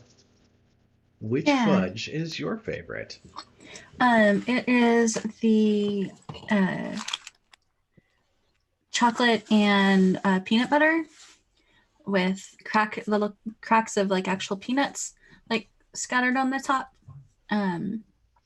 But really, it took a little while to get there though because Opal choked on the spicy one, and it took a little bit to like calm down. And there was like no neutrality about it. Like Polarizing. it was Opal did not like it, and it was very obvious. But her fudge is like a creamy peanut butter and just chocolate fudge. Nothing too crazy. Yeah, I think And now I have as you were having your trouble there, one of the other judges, his name is Roland. He is a short, rotund, hairy man, but he has he's well dressed, but he also has like a badge or a pin from a place called the Honey Pot, and he's actually known for being a chocolatier here in town, and that's his shop. But he'll be like, "Oh, are you okay? I don't know what's going on here." And he'll get you a glass of milk to help with like the spice and stuff like that. Mm-hmm. Oh, it's just so different from what I would normally have. It's so spicy. Like, well, the people who submit, they do try to they want to do something to grab your attention, and some of these people who aren't professionals, they can go in sort of an unusual direction. Well, it's fudge, not an experiment. Yes. The poor contestant is just like, oh, I'm gonna lose. They're outside like, it's spicy fudge. I'm winning this. No way. Yeah. So David, can you tell me a couple of adjectives for that fudge? Yeah. I think it's going to be it has like savory notes to it because you've got that peanut butter situation going on. But I'm gonna say this one does just hit you with that sugar. I think this is the one where like it tastes savory, but your whole like mouth situation is like alive with sugar, right? Like I know we've all had that moment where our teeth start to rattle in the back of our jaw. Like that's what's going on here. And so yeah, it definitely has like a surprise sweetness to it. And then I want to say that the other thing about it is that it's probably the messiest of the fudges here. Like it's the one that like stays with you and you gotta like kind of clean your hands a little bit when you're done and that sort of thing. It melts a little bit because Just a little bit, yeah. Touched it. Mm-hmm. Yep. Okay. I think that was 3. Cool. Savory, sweet, and melty. Yeah. Yes. That's the one that if you leave it in your car Like some fudges will be fine if you leave it in your car while you're Right, riding. not somewhere. this one. This one's Yeah. right out. Yeah. You just got a box full of pudding. Yeah. Yeah, you gotta eat it when you buy it because there's no waiting. You don't want to expose it to like body temperature for too long. Yeah, it's gonna be a problem. Yeah. Do we want to take a break and then we can come back and do the rankings to judge? That works for me. We're kind of around that point. Yeah. That good? Okay. Yeah. So, folks, we'll be back in 10 minutes. Yeah. Yep. And so 10 till like or the do you want to go? Yeah. 10 till the hour, Cool. as they say in the radio. Do they? Cool. Yeah, back when there was radio, right? Like that was the thing. Back when, That was- come on, man. Do we not listen to nobody listens to radio? radio was for when you were in the car, Yep. unless you're David. See, we And know you that were driving to work. Yeah. Nobody know that else David drives to doesn't- work anymore, so there's no radio. Yeah. I have listened to the radio. Okay. Once I hated it. Never Turn it listen to off it again. immediately. Ruin my day. There will never be music in this automobile again. That's It's true. But I love this sequel to Dirty Dancing. No music in the car. No dancing. see y'all soon. it's gonna be a minute. It's all right. I gotta fix the setting for next time.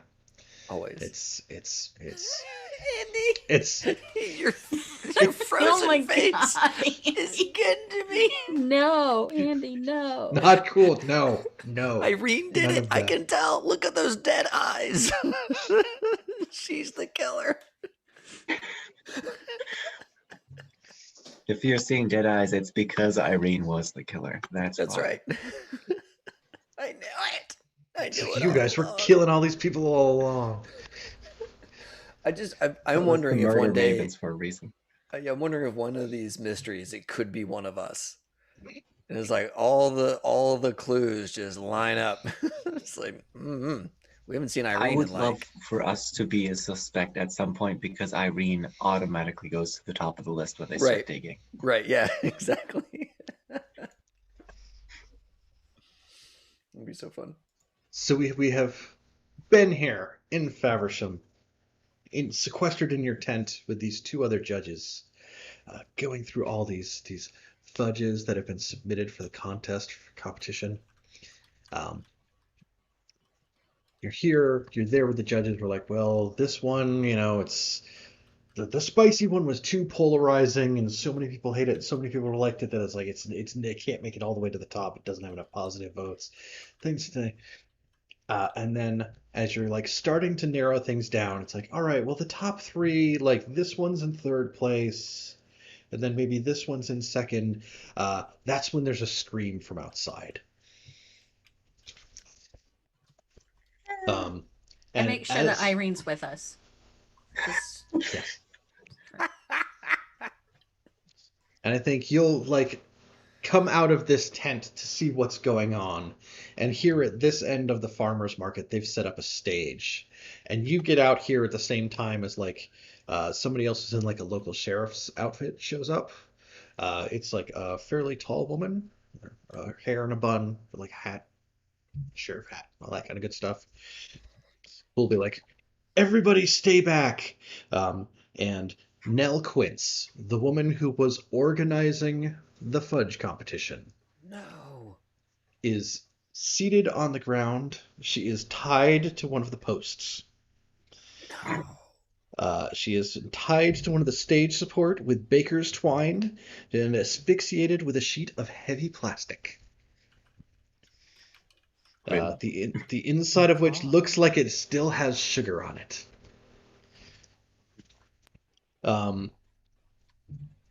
What is it with these food competitions and their bondage murders? That's my first question to you, No, Mike. right? Like What is up? I don't even write these. Don't try to pin this on me. I'm not like Mike, where every murder is somebody who dies in bondage. That's Mike's murder There's show. Like, sugar or flour or some white powdery substance on their Bondage person. murder Mike. Oh, So, BTK Mike. It's like, The sounds that just came from David. For So exceptional. it looks like our Chuck Tingle crossover episodes are going to be Wednesday nights instead. That's right. just wait for Red Market. This is gonna get bad. Uh, um, No. yes. So this local police officer, she will turn. She will be like, okay, everybody stay back. We gotta clear the area. You know, you can hear like a siren in the distance. She does like the shoulder thing. She's like, I need you all to go back in that tent right now and stay there. So you'll hear like cars pulling up, stuff getting organized, um, and she will come in and she will speak with you. She should have a name that I'm not finding on here, which is fun. But she's the local police chief, and she will I will inform say, you. I definitely tried to get as long a look as possible by guiding Opal back inside the tent. Come on, Opal, let's go back inside the tent. Come on, Opal. No, but at the same time, like not letting Opal go back inside the tent. So, Um, A do very do you want to try? Do you want to try to meddle to see what you can spot from here now before we start doing like other investigation or like I would love to meddle. cool. Let's meddle. Let's run the meddling move. Unknowingly, Opal is covering for Irene, but more it's just because Opal's very confused about which direction we're going in. So she's loudly, loudly asking. I don't suppose I could say this one was composure and keeping my cool to kind of keep up this as I'm going through. Um, Or is sure, this why more of not? a present? Okay. Right, steady hand, Okay. calm disposition, avoiding a fear-based reaction in the presence of yet another corpse that just happens around you. Like just the Used murder to this mavens one. go places, and it's just like bodies. Just I'm suspicious of that author woman who keeps going places with her publisher beforehand. All right. That is a 3 plus a 5 plus a 2. So that brings me up to a 10. 10. All right. So that is a full hit. So you get a clue for that.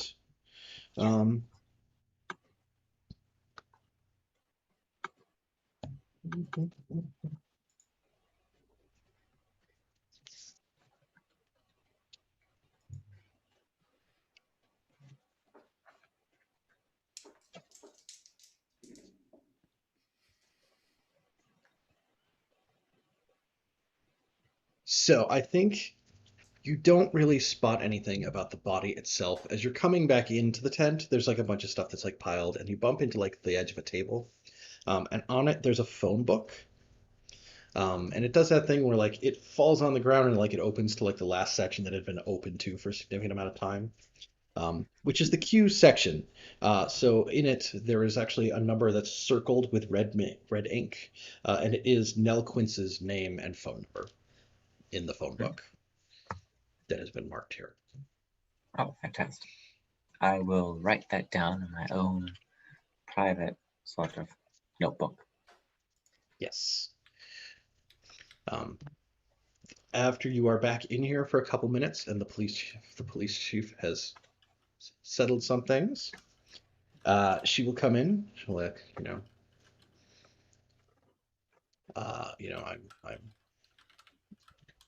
Esmeralda. I'm the police chief. I will write that down so I remember it, even though I know it was supposed to be something else. And I spelled it totally wrong. Esmerdella. That's anyway. That's even better. Yeah. She's like, look, we have a death on our hands. There's a reputation for you all for like knowing how to do with these sorts of things. But you have to know that because of the situation at hand, because of your proximity to the body, I have to keep you all as persons of interest. I can't allow you to leave Faversham. We have arranged rooms for you for the night at the Quiet Crow Bed and Breakfast. We need you to be there. We need you to stay in town. We are going to be working as fast and around the clock to try to address the situation. So if we need to talk to you, we need to know that we're going to be able to track you down and have a conversation with you there. But you, ladies, the other judges, and the contestants, we're going to have you all housed there, so you're all in one place. We can interview people as necessary, take care of everything. So yes, we'll be having everybody in one place for the night. There are other locations in town that may become relevant. If we try to get to them, it means we got to sneak out to get there, right? If we want to go check them out. And then we can talk to some of the other people here at the bed and breakfast. So we totally carpooled in my van here. Mm-hmm. So the van we will take the van to the place, so we will have my van should we need it. But Opal does kind of ask, just kind of offhandedly, like, we were in the tent. Oh no. Oh no, we lost her. No. No, not again. Hello? And you're back. Hey, we got you. Back. I never left. I Which know. is really weird. It's Whoa. What? We all Internet. blacked out for 5 seconds. Froze. Yeah. Okay, sorry. Am I good? We good Yeah. now? Good now. yeah, good. We got up to you were trying to tell the police officer that you were in the tent. Yeah, Opal is just like, we've been in the tent for like the last, or not like that. We've been in the tent for the last hour. I don't think any of us were able to sneak away to asphyxiate a body. And yes, she pauses to say it like that because she's trying to impress the three others. Look, I understand. I get what you're saying, but because the situation at hand, you were right by where it happened. So I gotta treat it as if you had the opportunity until we can clear it and prove that's not the case and figure out what actually happened here. Because there's a lot of people in play between all the judges, all the contestants, stuff that's going on around here. Irene will walk up and pat the chief on her arm and say, "Yes, dear, you're doing very good with this job. Well done." And walk off towards the van. Condensation. Anyways, you know what I mean. I think Francis will kind of look to the group and say, "Well, ladies, let us all have a little sleepover, shall we?" Oh, fabulous. I can't wait. I brought pajamas just for this reason. For everybody. They're matching. Of course you did. Andy, can you escort these ladies in their van over to the quiet girl? Okay. Ooh, Andy. And then He's played by... Yeah, who's Andy played by? Yeah, right, exactly. Who is Andy played by? And Is Francis... Deputy Andy is Deputy Andy from Twin Peaks. That is Yes. I am going to make sure everyone gets on the van, and I'm going to make sure Opal, I'm going to tap Opal's shoulder from the back of the van and say, "Opal, darling, let's get there before the deputy does, shall we?" Absolutely. Opal likes nothing more than driving her van fast. I And by would. the look of Andy, because I had to Google who Andy from Twin Peaks is. I just put him in Discord for you. Yeah, we're gonna beat him. Like there's, we might have to hustle, but at the very least, it's a good close race. No, I don't think it's a race so much as Opal loses him. Mhm. Like Opal has still got it, and she knows that they're being followed. It's like, you know what? It's like driving down backwood roads. It's just obfuscate. So I think Yeah. you do manage to like, scoot around in traffic and like down to these like there's not like a whole lot of traffic anyway. This isn't like a big city. It's bigger than Brindlewood Mm-mm. Bay by a long shot, but like it's not like Boston, right? No. Um so you do like scoot out of view and make it to the Quiet Crow, which is like 3.5 blocks from like where the farmers market was. It is not that far to begin with. And he does like get there not that long after. It's not that far for him to be like, oh, I have to figure out where they went. Mhm. They went there. I know that. Yep. But he will definitely like chide you about like I don't know how they drive in Brindlewood Bay, but in the city limits of Faversham, you don't do that kind of thing. And I should be writing you up a ticket if I wasn't know you were already in here on suspicion of murder, right? And like, I feel like this. Opal just smiles. Just that's good, dear. Pat, pat, pat. While he's like dressing her down and like giving her the shake of the hand, um, I want I'd love to see if maybe his like little deputy notebook Mhm. is out. And I'd love to see if there's just some scrawls of information on there, things that they've already picked up, that kind of thing. I think I'd like to okay, while he's spot. distracted, see what you can try to Yeah, because maybe he's like flipped it out and is like, wiggle your way into that has some information. they Okay. they they drove like mad women, and If and you're trying to Look at like it. reduce suspicion, this is right, how you choose to Mhm. drive. Like that's yeah. And so I wanna see if I can't read what's on his little detective's pad there. um yeah. So based on like how the clues work out, I can't guarantee you it's going to be something about his pad, but like yeah, Sure, there is the opportunity to meddle to try to find some information here.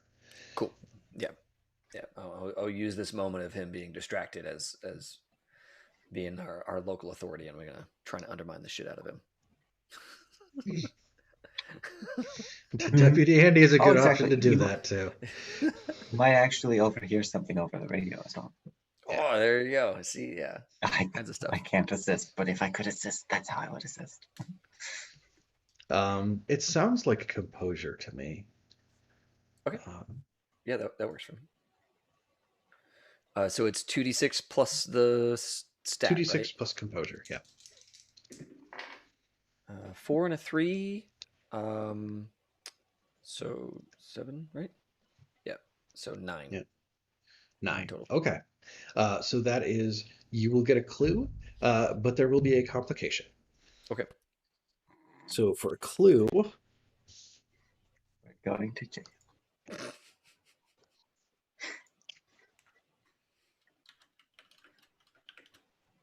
Episode 6, The Murder Mavens start a prison riot. Yeah. It's prison break. why does this happen in all my campaigns? It's my Stop turn, arresting honestly. people, Mike. It is my turn to go to prison in your game. Ethan and I are not going to protect you any longer, sir. That Nope. time has come. I've burned my campaign. No. Okay. I think like his thing, like he does have notes about like, they took off in traffic, da da da da da.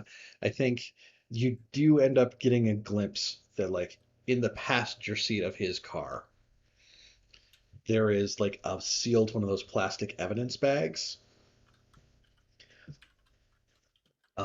that has a scrap of paper, like a small piece of paper that has blood on the corner, and it's typed on it. It says "Stay away." Okay.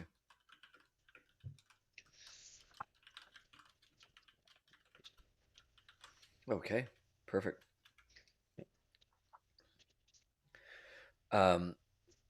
I think it would be fun if the complication was that they're rounding all of us up and we're all having to stay in this inn, right? Like Yeah. the four of us and then other judges, contestants, the people who are all of interest, right? We're all together. Yeah. I think it'd be go ahead. Go ahead. Go ahead. I was gonna say I think it'd be fun if maybe one of the other judges outs me, like comes up and strikes up a kind of a loud conversation, and the detective turns and sees where I was. You know, like on the other side of his patrol car, looking down and through the passenger window, and I'm kind of not supposed to be over there. Yeah. I'm not Like like illegal, but I'm standing definitely right over next to it and like kind of like yeah, peering down into the car. It's like, what's yeah, this yeah, thing? yeah. And then maybe it was who was the Darlene Tweedy. She's like, oh, they hauled all y'all out here too, kind of thing. And it's like, got a So little busted there, but I'm gonna yeah, try and talk to Arlene or Darlene. I think the woman who does it Okay, isn't Darlene, okay, but there's another woman who is um, very well. She's very well put together. She's very like everything is lined up and everything's very precise about her. Her hair is like perfectly like shellacked into place and like totally perfect. Um, um, but she will come over and she ends up starting to talk to you about like, oh, I'm sorry I wasn't here to open the doors to let everybody in. I was a contestant in the competition, and she's like fishing in her pocket for like keys and like making noise and like dropping them. She's like, I'm Joan. I run the Quiet Crow, and that's like her dropping the keys is like the thing that like Andy's like, what? yeah. Sudden weird noise. Like, It spots me out of position. Yeah, okay. Yeah, then I think I'm gonna try and escape to Joan and try and get into that hotel room before he has a chance to talk to me about it. Yeah, I think he does. You're able to get in there, but I think like you see him find a little pad and start writing. Right. Like, Yeah. yeah, I've piqued some. I'm more so a person of interest all of a sudden. yeah, like and then in like like reaches down where the keychain is and like hits the little key fob and you hear like boop, boop, like on the car. Like I shouldn't have to lock a police car. It should just be enough to keep people away from it. But That's right. this one's messing with stuff. I don't want to, take any chances. Um, yes. So the Joan Flory, local hotelier and contestant, runs the Quiet Crow bed and breakfast. She opens it back up. She comes inside. Um, As you find your appointed rooms in the Quiet Crow, what evidence do you see that suggests the previous occupants left in a hurry? Oh. I think what's something that says somebody left in a hurry and the staff may have missed it because they would probably flip the room a little bit, like make the bed. Yeah, but it's also like it's mostly Joan and like maybe someone else. Like Oh, it's not right, like right, it's right, not like right. big intense like hotel. Sure. It's like Sure, it's just sure. like a bed and breakfast. Yeah. It just Okay. happens to have enough space for this many Then I'm gonna people. say that there is a personal item left behind, like maybe like a fine comb or something like that. Something that would like you. They clearly didn't mean to leave this behind, but it's here. So it's some sort of personal belonging is still here. Okay. Yeah, I think the key's probably still in the door as well. Like they didn't take it back to the front desk. They just kind of left it there so they could leave without having to talk to the proprietors or any of the staff. We're getting out of here. All right. Okay. Would this be a kind of place to have pay-per-view? Like on the TVs or The Sure. TV's Yeah. still There's on. there's something that's like they still have access to their pay-per-view programs or I think what it is that like Mavis walks in and the TV's on and there's like the payment info is like already in and somebody was like about to hit like buy and like it's got the title up and she just looks at the title and says, "Oh."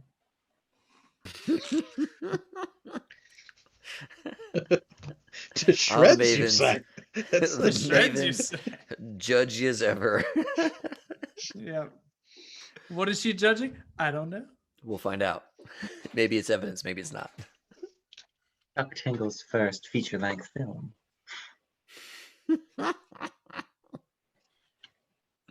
See, I feel like the first like feature length film would be like, you know, how his titles normally start, but like by like television ratings, and it's just like an NC-17 with like a face on it, and like I don't know, like a big implement. That's all I understand about Chuck Tingle's works. I don't know. I know there's the whole Harriet Porber series, trans wizard Harriet Porber. That's right. Snape, the lizard man. That's I just always like good times. every like several days I just see a tweet with like new Tingler for you guys, 10K words, and I'm like, how? There's so many words. How do you just churn these things out? That's a man of the people. He's given his life over to the people. Yep. He's We on call mission. that the one pass edit method, where you just correct for some major errors and then move on with your life. It'll sell. It'll sell. Optimized for the algorithm on Amazon, right? That's yeah. Yes. You looked at this. Want this? Like, oh, here now. Yeah. So let me give you guys a little bit of a rundown of everybody who does end up at the bed and breakfast here, right? We end up with Lorraine Billingsley, local librarian and contestant. Fluttering, inattentive, has an unusually long neck. Wearing the chocolate hat, the fudge hat, Yes. is a burly man who is tan on the forearms and the back of his neck and pasty white everywhere else. Farmer's tan. Yep. He is Frank Gartner, a bricklayer and contestant. We have the goth woman who you met before, who is delivering her fudge. Her name is Ava Stamps. She is a bus driver. Joan, the owner of the Quiet Crow. She's described as ebullient, exacting, and expertly put together. Happy to offer a room to the Mavens once the police order them to stay in Faversham.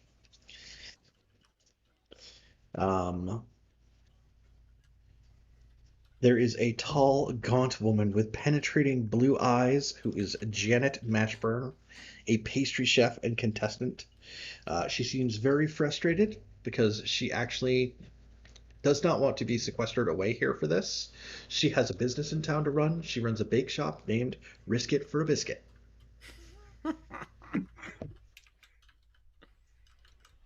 There is Charlotte Weber, the other judge who are not just, she's described as wispy, shrewd, and of indeterminate age. Retired years ago and spends her time between the library and the pub, but she is a local historian and contestant judge, Charlotte Weber.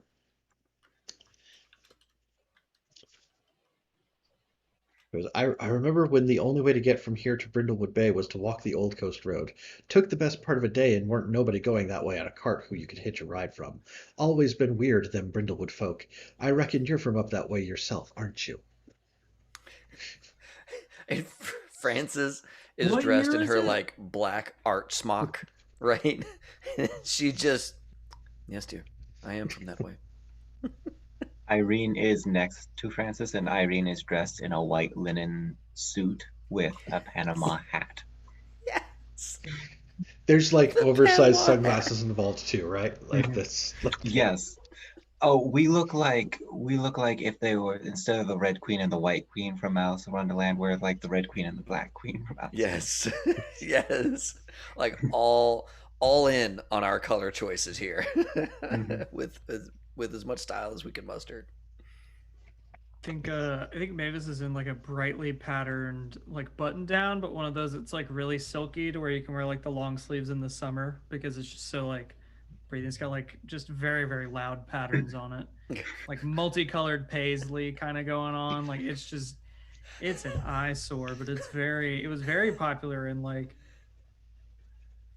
it wasn't actually. No, it wasn't. You know, Paisley has had its day. There's been times when Paisley's been king, especially the multicolored Paisley. It's very flower child like kind of vibes. Yeah, with like some big like wide bottomed pants It's summer. It's flowy. That and sandals. it breathes. Got to be sandals, like Opal- flip flops but with flowers on them. Opal definitely bought something off the rack at like Kohl's that was like 2 pieces, so it was pants and a shirt, probably from like 10 years ago. But it's she keeps it well repaired, right?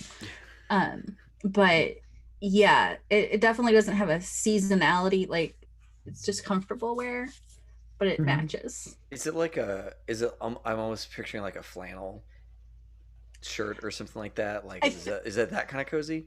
No, I think it's a loose like sweatshirt. Like I can picture my grandmother wearing this, Yeah, like yeah. with like embroidered flowers. Yeah. on Okay. Yeah. it. Yep. Yeah, and then and you guys have. She has never worn the pieces separately. Like if you have seen this outfit, you have seen this. It's a shirt. set. It is always Yes, it's a set. You don't break Yes. up this. You don't set. mix and match. Yeah.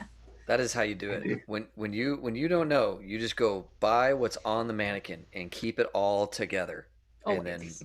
done. Mhm. Easy. That's Opal's style. That's awesome. That's fun too, because now she may have lots of articles of clothing, but she really only has so many outfits, right? Because your closet can only fit so much, right? So like, it's the like sweater and pants outfit. Awesome, it's great. Yes, it's mostly outfits, and then it's a bunch of shirts that are like best grandma, or my grandkids are the best, or like a soccer team, like parent, grandparent. Does Opal buy those extremely specific targeted T-shirts that show up on Facebook? No. I think these are things she thinks She'd have to have a it's Facebook for that. kitschy to buy it for herself. So she lets yeah. the kids and the grandkids, mainly the grandkids, pick it out. Yeah, 'Cause, but man, she I'll knows get- it herself. I'll get some that'll be like a mother's love knows no borders, and it'll be like my home state and then the state where I currently live with like a dotted line, and I'm like, that's just creepy. Yes. Thank you, just creepy. Facebook. Yes. Thank you. Please stop. Please.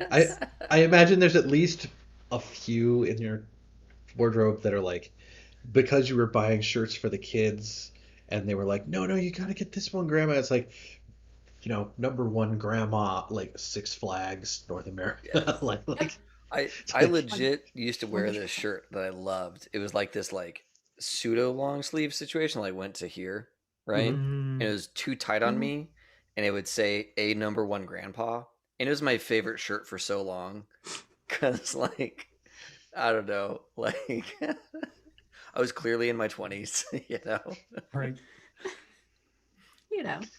Sounds good.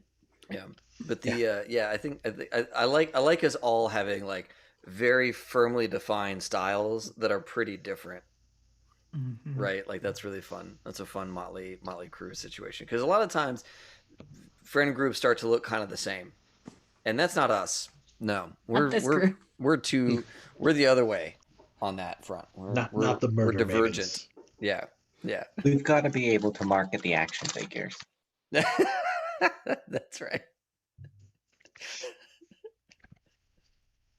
Now I need to look and see if there's a Jessica Fletcher action figure.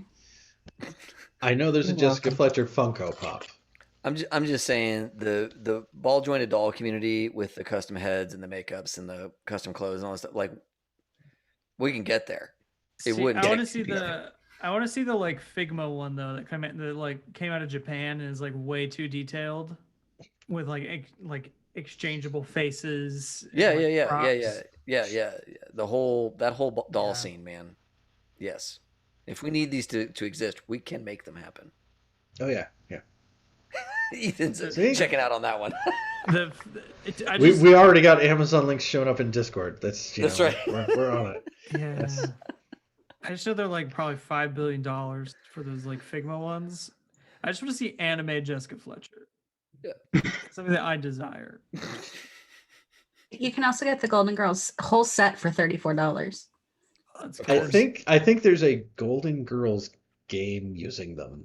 Yeah. Where the like small ones and like it's the whole Yeah. I know there's like Golden Girls Clue that was on like the Gen Con schedule. Last time there was like a real physical Gen Con. That's just this game. That's just That is Brindlewood this Bay. game. That is this game. Yeah. They have 2 sets of Golden Girls in Funko. Hey, you know. Oh my god. Okay. Okay, let me tell you the rest of the people who might have killed I somebody. got distracted. Yes. No, this is the first mystery I've tried to deal with where it is actually 3 pages. So, Whoa, 3 whole yeah. pages? That's too much. I know, right? Yeah. Yes. So, the other judge who was in there with you, the rotund, hairy, grumpy but has a heart of gold man, Roland Thornton, who owns the Honey Pot, the candy shop here in town. He is a chocolatier. They also brought in the hipster Tobey Maguire dude. Yes. He is Jeffrey Cleary, a publican, coiffed hair, neat beard, tattoos of anchors, straight razors, and stars. Like American traditional style. Tattoo, yeah, like old timey, like Uncle Jerry, whatever the hell it is, kind of thing. Trader something. Yep. Rum, Oh yeah, I whatever know it what is. Yeah. He actually runs a pub in town, it turns out, called the Hammered Dulcimer. Hammered Dulcimer. Yes. Awesome. And he is apparently familiar with Frank, the guy with the fudge hat, because he and his friends are in there a lot. We also brought in Darlene Tweedy, the dairy farmer. Broad-shouldered, gray hair in a tight bun, carries the aroma of dung. They brought in the woman who had been selling coffee, Megan Swan, the cafe owner. And they brought in another woman who was just kind of there helping out and like doing stuff around the area. A curious, hale, older woman wearing a large paisley overcoat and a blue hairnet at all times. And her name is Bella Brown. And what's Bella's situation? Bella's situation is that she was just there in the area, but she is wearing that same pin that Nell had been wearing. Okay. I think that's who Mavis is gonna go to and try to chat her up. Yep. Yes. Curious Okay. about this book club. And Yeah, I mean, as there's certainly time where like some people are like everybody's getting rooms in the bed and breakfast, and then there's also like kind of like the little like shared space with like some little tables and stuff. Like it gets dressed up for like, oh yeah, there's usually like a continental breakfast over here up until like 9:30 in the morning. So come serve yourself, and there's seats, and we'll bring you coffee and tea and stuff like that. So she's like hanging out around that area, and she's accessible if you want to talk to her. She says, oh, we've heard of you, of course. The murder mavens, even here in Faversham. Nell was made up when you said you'd come. Of course, we should have known that something bad would happen. Not blaming you, of course, loves, but trouble does seem to follow where you go. wow, what a way to start a conversation, huh? Well, it's a good thing we solved that trouble too. Yeah. There is a comment in here about like the ladies of liberty do try to assist their local law enforcement in a similar way, um, Yes. but because they're all based around like romance novels, they are not as effective at it. Like, I That's love awesome. All their solves have a very like specific theme to them. yes, that. They're the ones who yes, are always like, it was the husband. Yeah. They're Or like, is the lover. it was yeah, the it's the stable lover. hand. Yeah. Yeah, no, It's the they all stable have hand with the big they, hands. they all have the like the lady. She has the Ladies of Liberty pin, and I think like the thing Opal that you did pick up on was that it was part of a series of romance novels, and they're all like American Revolution era themed. So that's why they're like the Ladies of Liberty, is because it's like, yeah, it's, we're gonna fight off the redcoats, something. Yeah, Mm-hmm. But then there's that one book that's about the red coat in the basement, yeah. right? And she's gonna turn him to the good side. She has to decide, which side of the war does she really like? Which one does she love more? She loves them both. And, yeah. Yes. But in the end, it works out because he decides to be a patriot Yes. and fight for America. Oh, but he killed the one that she thrilled who was from here, and how could she ever like love him knowing that Shit he writes killed the other? itself, man. Let's go. Let's do this. Let's write this 10,000 And book. words now, ebook on Amazon tomorrow morning, 9 a.m. That's right. now I know how Mr. Tingle does it. Yeah. These things are really easy to write when your standards Super are low. By the physical manifestation of the American Revolution. Yes, Yes. that's who she falls in love with. And Yeah. I am in love with a I'm almost talking ashamed. I'm musket. almost and- ashamed how easy that was. See, it's easy to get We could make millions. this much of a spark for it, but like to write the whole thing, like Yeah, that's sure. Well, you turn it into like a free writing exercise. Just type what comes to mind until you've got 10,000 words. It'll probably be about as good as half the stuff you can find on Walmart. that or you turn it into one of those like I trained an artificial intelligence to read 100 scripts from Full House and then write one. Like, yeah. Oh my god. That's terrible. I love it. Yes. Yes, so that is all the people who are here at the Quiet Crow. It is starting to be dusk. They're like, we're gonna, we don't want anybody leaving. We're having dinner brought in for everybody. Like, Yep. we'll deal with it. So yes. But yeah, Ethan, you were talking about Mavis trying to have a conversation with Bella here Yeah. Maybe this before was we derailed definitely ourselves. Yeah. after having that just very spicy opening comment. Yeah, maybe this would just kind of like ask, like try to be a little empathetic about it. Maybe ask about their dearly departed Lady of Liberty.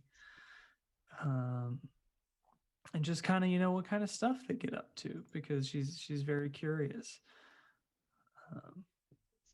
And just anything that might have been going on recently. Like, oh well, Nell had been like, she missed the last Ladies of Liberty meeting because she was trying to plan the Fudge competition. Yeah. Might even toss in like a mention of those weird symbols she saw. Just to like kind of see if she could debunk it for herself. Kind of like, oh, did that's I just see a a thing thing? you guys do. That's That or like that's just a thing you guys do, right? Like that's just a either way is fine with her, but to ask I the think question. she may not have like a real answer to that. She's like, well, if there's like something like that, that sounds like the kind of thing you would ask Charlotte about. She knows like the entire history of this town since since it was founded way back when pilgrims arrived and all that kind of stuff. She's lived in this town a really, really long time. I mean, I've known her as long as I've lived here, and I've been here since the 80s. And was she younger then? She's like, I mean, well, like just I in like appearance. she's like, I don't want to talk about other people behind their back, but she's always been like she's just always looked exactly the same. She's always, very well put together and, like hasn't aged a day since I've met her. Uh-huh. Yeah. She mentioned something, and I don't typically like to engage in this kind of gossip, but she did mention something about having to catch a cart up the old coastal road to Brindlewood Bay, and I was born here and people already had motor vehicles. So I'm just a Is little. is Irene in earshot of all this? Yes, I'm go sure for it. it's I mean, it it's one cannot be like that big of a it's common room, one yeah. sitting room. Like there's several conversations going on. There's murmuring over here and over there. But like, yeah, if you want to be in earshot to like be able to like interject into this, like you absolutely can be. Oh, I just definitely want to be listening to all this and quietly making plans. I'm looking to see if there's anywhere nearby any grocery stores that do Uber Eats specifically for crucifixes. Uber Eats a cruise. Yep. Checks out. I can't wait to see this one come together. But yeah, and then Mavis is gonna try to like get her on that kind of like weird stuff going on kind of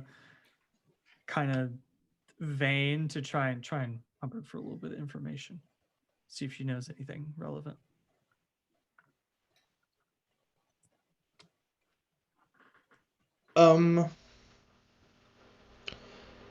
So let's battle, right? Okay. And then we'll give some stuff out here. I think this probably seems like presence to me because it's just like chatting and getting her kind of trying to get her to derail the conversation with something that Mavis is interested in, right? Yeah. So let's see. Oh, yeah. Okay, that is 5, and that is 6, so 11. 11. Okay. Full hit. So yeah, we will give you a clue. Oh, I was like 1 away from a void I know, clue, right? Tough. Yeah. You hate to see it. Do you have presents? Did you include it? I don't have any presents. I'm a neutral in the presents. So I think after you have your conversation with her as you're leaving, you'll notice that there's like a small, like one of those little tiny like waste paper bins in the corner of the room that has like a crumpled up letter in it that you can kind of sneak back out afterwards. And it's a letter that is addressed to Nell that was declining the offer to become a judge in the Fudge competition. Okay.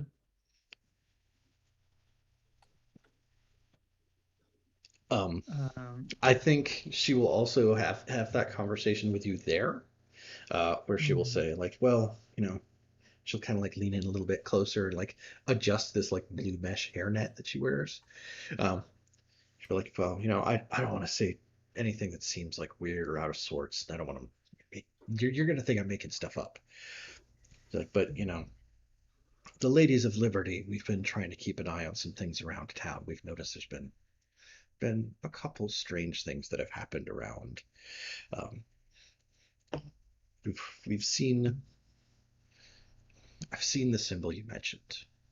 I've seen the eye, that diamond shaped eye thing. We haven't been able. We never found much out about it, but we just found out that it was related to some people who call themselves the Midwives of the Fragrant Void. And all we know is that they've been some sort of organization around for a long time. And is that something I should ask Charlotte about? I don't know that I would mention that to Charlotte. Okay.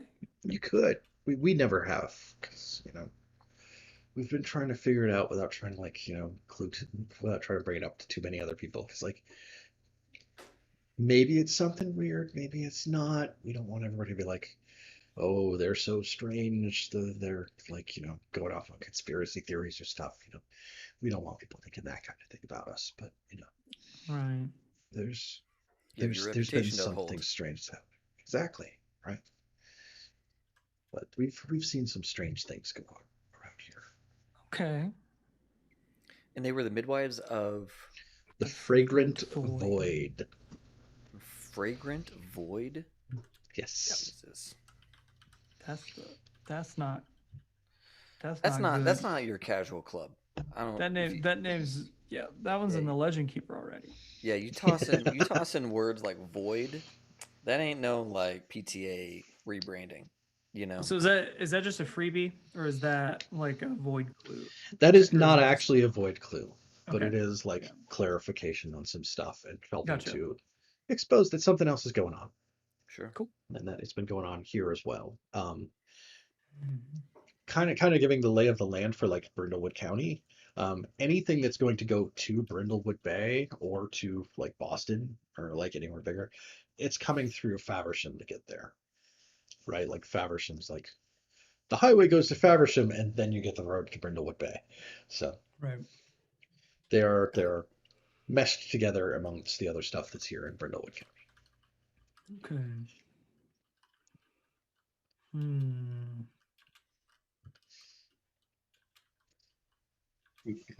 Cult stuff. Okay. Yeah, do we I want to let everybody have we're coming towards time, but I think we still have enough time if we want to do a little bit more meddling. I Yeah. want to give everybody a chance. I would love Roland Thornton. He's the chocolatier, right? Yes. And is he like sometimes chocolatiers are very like fancy and like artistic, right? They got all their like airs that they like to put on about the delicate Yeah. nature of their chocolate and all that kind of stuff. And then some chocolatiers are just like cooks, they just whip up a big batch of the good stuff and press it into bars and put it on, I don't know, orange Yeah. slices and sell it to kids for $5. Mhm. So what kind of chocolatier is this guy? He's described as rotund, hairy, and grumpy. Okay. He owns a shop here in town, but you have been able to like kind of hear like he's been very involved in the community, but he opened his shop about a year ago, and he's not originally from town. Gotcha. So like he's recent transplants and started this business, but he's like recognized as a chocolatier. Got it. And he has supported the community. Let me reframe my question. Which of the people here are the sort of people that Francis would want to be around? And what I mean by that is high society, fancy dress, that kind of thing. Who am I going to Frank Columbo? Yeah, who am I going to Frank Columbo in my outfit that I got today? I didn't realize that you were wearing that to the Well, farmer's market. She is gonna go get changed. Now that this is a social affair, I must be properly dressed.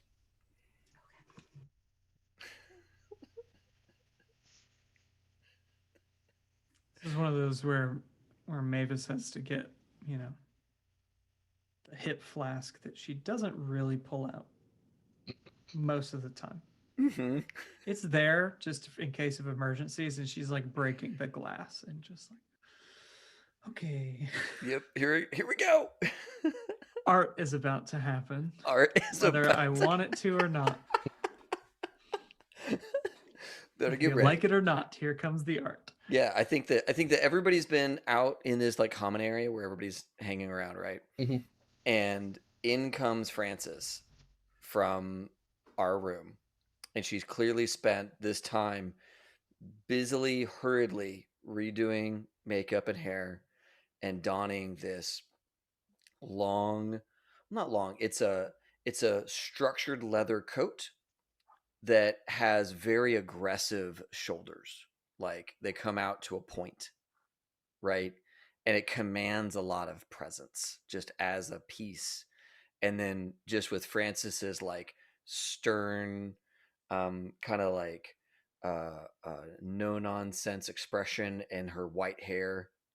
This contrast of like the black shiny leather and her white hair falling past her shoulders, and she's here to um, she's here to be seen. Yeah. At the social gathering of the town, whether it likes it or not. This is where all the most important people are right now. Social event of the season. Yeah, that's right. Because I made it so. Yes. I think probably the closest there is to like the person who is like particularly fancy here is probably Lorraine Billingsley, the librarian. Okay. She is fluttering, inattentive, and has an unusually long neck. But she is sitting over there in like a high collared shirt, like stirring a cup of tea in the corner by herself, kind of like watching everyone. Sure. She's described as capable of pinning you in place with her eyes if she pays attention long enough to notice you. Beautiful. Oh yeah, I want to get noticed, and I will mingle some, but with the strategic vision of being next to Lorraine Billingsley. Yes. Billingsley. Okay. And I will. Francis is going to engage Lorraine in an artistic discussion first. Right. Let's start with a place of comfort. What sort of pieces does the library have? Sculpture, painting, what have you. What sort of work are you interested in when you study the arts, and then parlay that into other discussions about the town and the library and what she knows and where she was. I think she'll describe some of the art that they have at the library. Like it's not a real big library, but it's 2 stories and they have some space to have some stuff up. They probably have a couple sculptures out front and out back kind of deal. She'll probably say that they have the special collection, which is several, like their collection of like first editions of works that they find particularly noteworthy. That they have a bunch of stuff in that kind of collection. As you kind of like round the conversation back around to like the day's events, Right. so that Quince woman ran a book club, I think, genre fiction apparently, romances and all that nonsense. Never seen her at the library myself, but we don't keep much of that kind of thing on hand. A little shade, a little vinegar. Damn. Yeah. I think I won't mention that I'm also into genre books. And I will instead start. I think she knows because like they knew the murder mavens were coming. They saw you guys on the TV show. That's how they picked you to become judge. Fair enough. But I think she will like still rank like there's you're above romance novels. You're not classical literature, but like you're finer than Yeah. Awesome. Strapping young men in torn bodices, right? Like you're above that. Yeah, definitely. So yeah, Frances, she's gonna try and use the power of presence of her outfit and this like high society connection that she has, or she's trying to establish, and it's failing miserably with this woman to understand more about her role in the day's events and what she thinks of the victim and of the town or things going on. Trying to get some information out of her. Okay. So yeah, we can roll the meddling move. I feel like this does count as Frank Columbo as well. That's what I want. Which, for the audience, something about me causes elite of society to not really take me too seriously. Maybe it's the outfit. Who knows? Yes. And using your outfit, you do get to have advantage on the die roll. Yes. Awesome. And you don't have to check it off. Which is amazing. Yes. And so when you do the meddling move in a place occupied by the rich and famous, I get an additional clue, even on a miss, and an additional void clue on a 12 plus. So we're fingers crossed getting that 12 plus. Clue. Yeah, we need all the void clues we can get. So I'm rolling with advantage. So I'm going to roll these 2, and then we'll roll the bottom one again. Is what I'm going to do here. Okay. Okay, because I've only got 2 dice. Yep. Sweet. It's a 4 to 2. Oh, okay. So, what is the ability that I'm using? Is it I think it presence, was. reason, composure? I think it was mostly presence. Okay, perfect, perfect. That's a 7. Okay. So a 7 is a hit. It's a hit with a complication. Sure. For Yeah, being Frank Columbo, that's a hit that gets you 2 clues. So, love it. Love it. um, so yeah, let's figure out what all you get here, right? Um,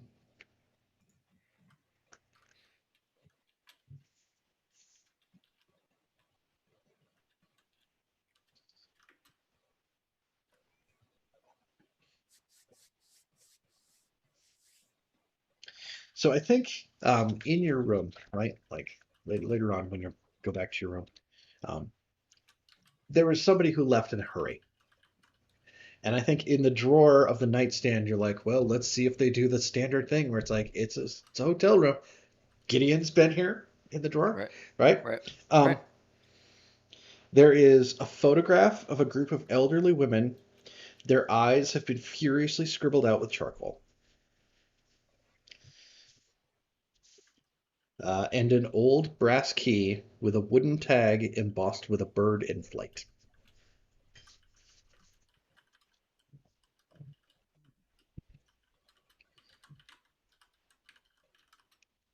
Whoa. The charcoal thing is okay. And then what's about this? Not yet, not a void clue. That's Yeah, um wow. yeah. And then what was the other clue that I got? An old brass key with a wooden tag embossed with a bird in flight. And I'll add all these to Legend Keeper Okay. shortly. But Okay, cool. So these are things that I maybe discovered while I was getting ready. In the yeah, room so kind I of thing. think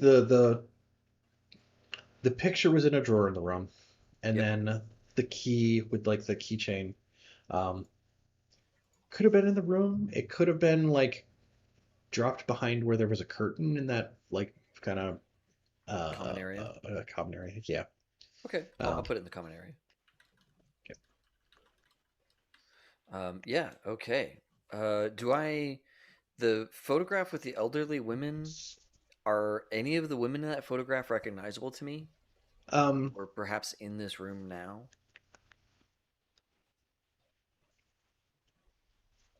Or is that something I get to make up later? it's something you get to make up later. I kind of want to say one of them is that local historian woman. Sure. Right, wouldn't that be fun? Yeah, Okay. because Okay. why the hell not? Yeah. Because it's an And old picture too, right? This is like Yeah. um it's a woodcut of pioneer women. yes. It's um oh, what is it?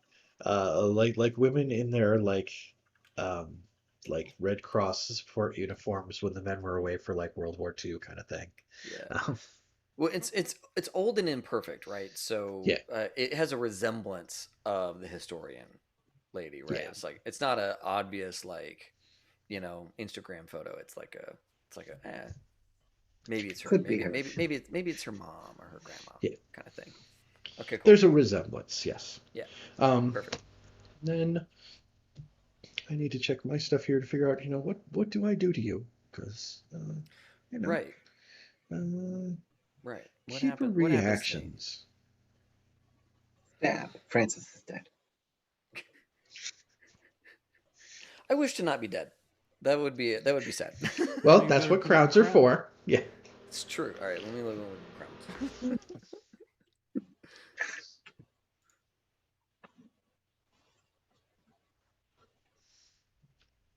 Um, see, it's not anything like drastic enough to like use any of the really interesting ones. Um, I think we'll go with separate the Mavens. You're here and you kind of like find this stuff like, oh, here's the thing that's like tucked back behind the curtain, and you wrap up the conversation. And that's when like Deputy Andy and the police chief show up. and like, we'd like you to come with us. We have some questions. And was it For, to me or was it to the group? To you Okay. specifically. Because, you're going to hang out, like, poking your nose into the police car. Like, after trying to ditch the guy, and now you're trying to, like, poke around. It's like, we have some questions, ma'am. Yeah. Come this way. Interfere? Okay. I think that if Francis is going to go with them, if possible, Francis is going to want to meddle one more time on the way out the door to like put the evidence that I have on my person, this key and this photograph. I don't want them on me when I go into their interview room, and I want them in like a location where I think that maybe Opal would swing by, like the water cooler or something like that. That like one of my Mavens will hopefully catch my dead drop. Could one of us maybe do like a day move or a night move kind of situation to kind of pull that off? Like we see Francis looking a little like, I need to give you something, and we go to intercept. I don't have any particular investigations that I want to undertake, none that are jumping out at me, so I would more than happily night move here. Okay. Is it night or day? It's past dusk. Yeah. Like, this is... Oh, They're showing up. They're messing with you. I also feel like Watch out for men with interfering with bricks. a police attempt to apprehend a suspect is going to be a night move. Yeah. Just in general. Yeah. So I'm going to I try will really definitely hard not to have this evidence on my person, and hopefully Irene can grab it. Okay. So then Irene is the definitely. one trying to like, make the swoop to like get hold of stuff.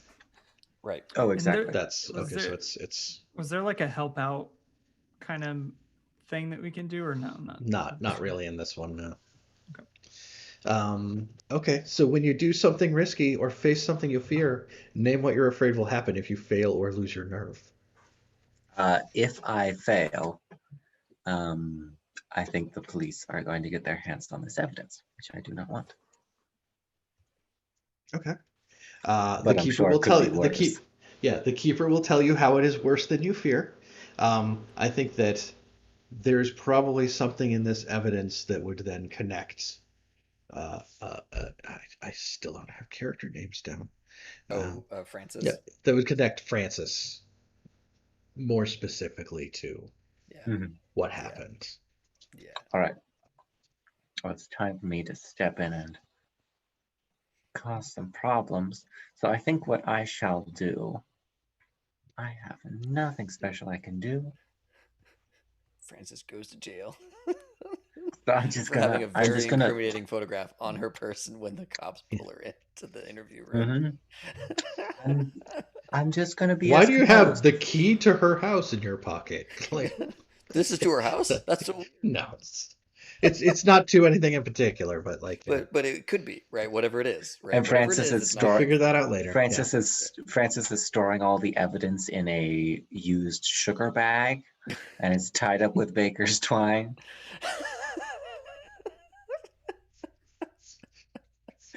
Do you always pack this much cellophane in your bag when you travel? It's one of those like industrial chef rolls of cellophane, it's like the huge thick ass roll. Well, I just finished Dexter. I'm sorry. I pull out the knife, the rubber gloves, the white coat. So I will compose my way up there. Okay. Give Irene an old, or give Francis an old, keep up the good work. Yeah. Don't let them crack you. Don't let them break you. We'll come back for you. We'll exchange the we both know how we deal with this situation. Yep. The unspoken ACAB. And I will try to kind of composure sleight of hand, slip those little pieces of evidence away, maybe using my Panama hat to obscure my hand Yes. subtly as I do it. Perfect. Yeah. Right. As you do. Yeah. All right. So this is composure. Okay. Okay. That is damn. Okay. 5 and a 6 is an 11, plus 2 is a 13. So we are rolling with a success and a void clue. Thank you. Okay. Thank you. Well, it's not. The night move doesn't give you clues, but Oh. you do what you intend. You hold steady. Oh. You get the like these items from Francis, and you like pocket them and take them off to the side.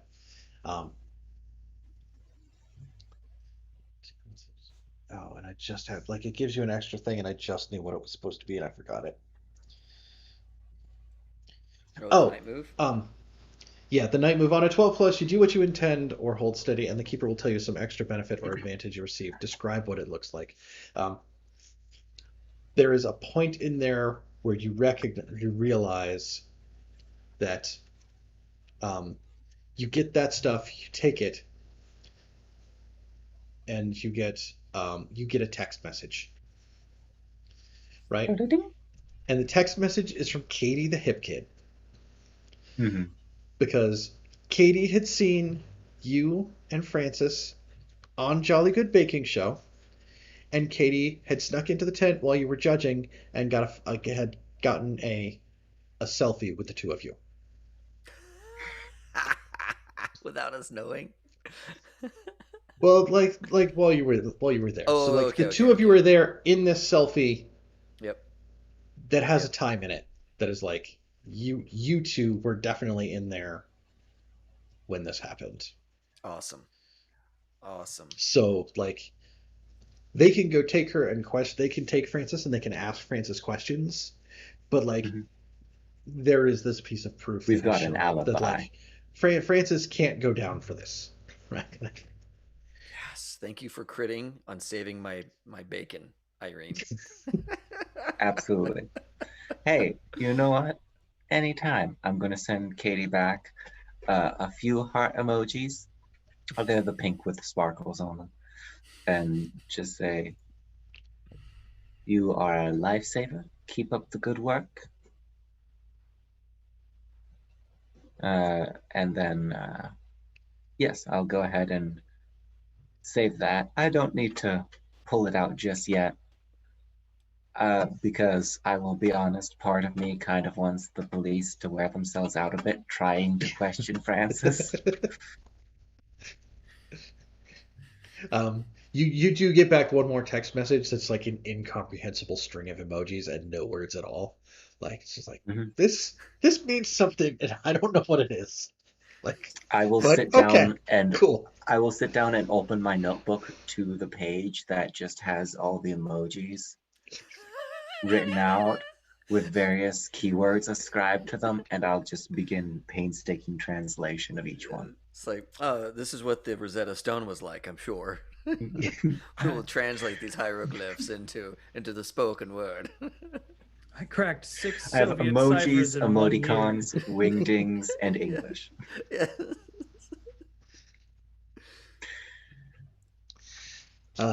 Yes. Do we have any other things that we want to hit right now immediately, or is there other stuff we're okay with pushing that to next time? We can push that to next time. Let it marinate, figure out where we're going. Okay, cool. Yep. I do like the idea of me nearly getting a void clue, though, on a chance where I wasn't able to. So there was like a moment where Irene was sitting down, and then there was a shadow up against the door, and it looks like Dracula, like with the, and then it opens, and it's just like somebody coming in with a box. Not actually a void clue, but dang, it was close. Damn close.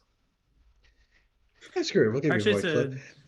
It's a Noid clue. It's a reference to the '90s ad campaign by Domino's. Yep. So we get your Domino's. Avoid the Noid had a Noid. video game. Yeah. Oh my God. The Noid was everywhere, man. He was. Let me tell you about back in those Ooh. days, They kids. spent so much money on that ad campaign. We Ridiculous. should ask what was her name? Hold on, let me find her. The Charlotte historian. Webber remembers the Noid. Yeah, let's ask Charlotte Weber. Yeah. Yeah. Charlotte Do you Webber remember the created Noid the as well? Noid. Yes. She created it when she was at Vassar. She created it.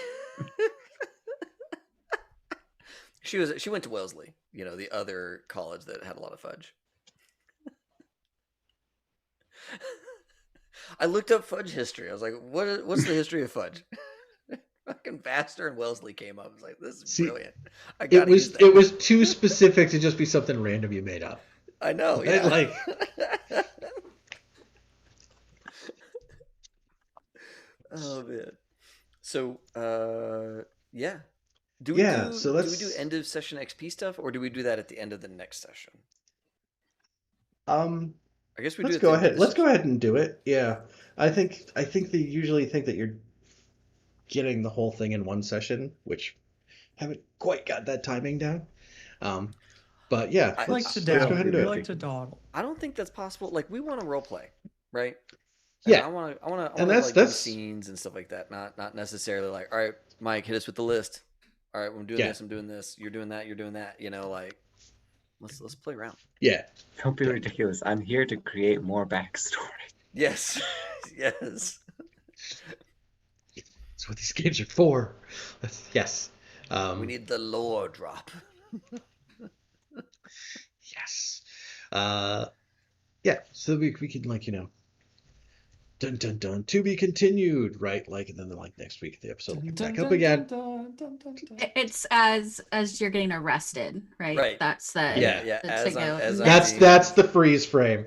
The Yeah. actual we got the stuff off of you is actually like the opening of the next episode. It's like cliffhanger is jail. Oh no. Yes. Yeah, I imagine it's like if it's anything like Murder She Wrote, like Francis with like looking at the camera, because it's always like Jessica Fletcher always had like some expression on her face, like, is this happening? What is going They on? they catch you mid something and just like hold it there. Yeah. Yeah. Yeah. Yes. Yeah. Thank you for that gift. Discord. All right. Yes. Then yeah. Let's do XP then. Fortunately, we do not trigger we finish the mystery because it's not there yet. Cool. But yeah, all of your one-offs that everybody got to pick at the beginning of the night. Okay. Did you get them in? I did not share a memory of a family member, but I did behave like a woman half my age. I Fair. don't think I did either.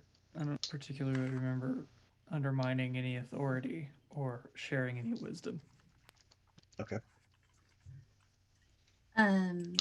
I still got it with my driving with my car Jack moves. You're like wheelman moves that you around do. the corner. Yes, Yeah. it was very badass. You're gonna take your wood panel minivan and like just drift through the middle of this town. Yeah. Like, yeah. Yes, It's 100%. exactly like yes. Baby Driver, but the music is like oldies, Yeah. and it's a panel Granny minivan. Driver. Yes, It's like Granny big Driver. band. I was going to say there was definitely a moment where Irene conveniently called somebody in an Uber Eats and timed it so that the Uber Eats driver pulled out just behind the van, blocking the intersection for a moment. And there's like a 5-minute montage of this, despite the fact that it was just like down a street and down around a corner to our location.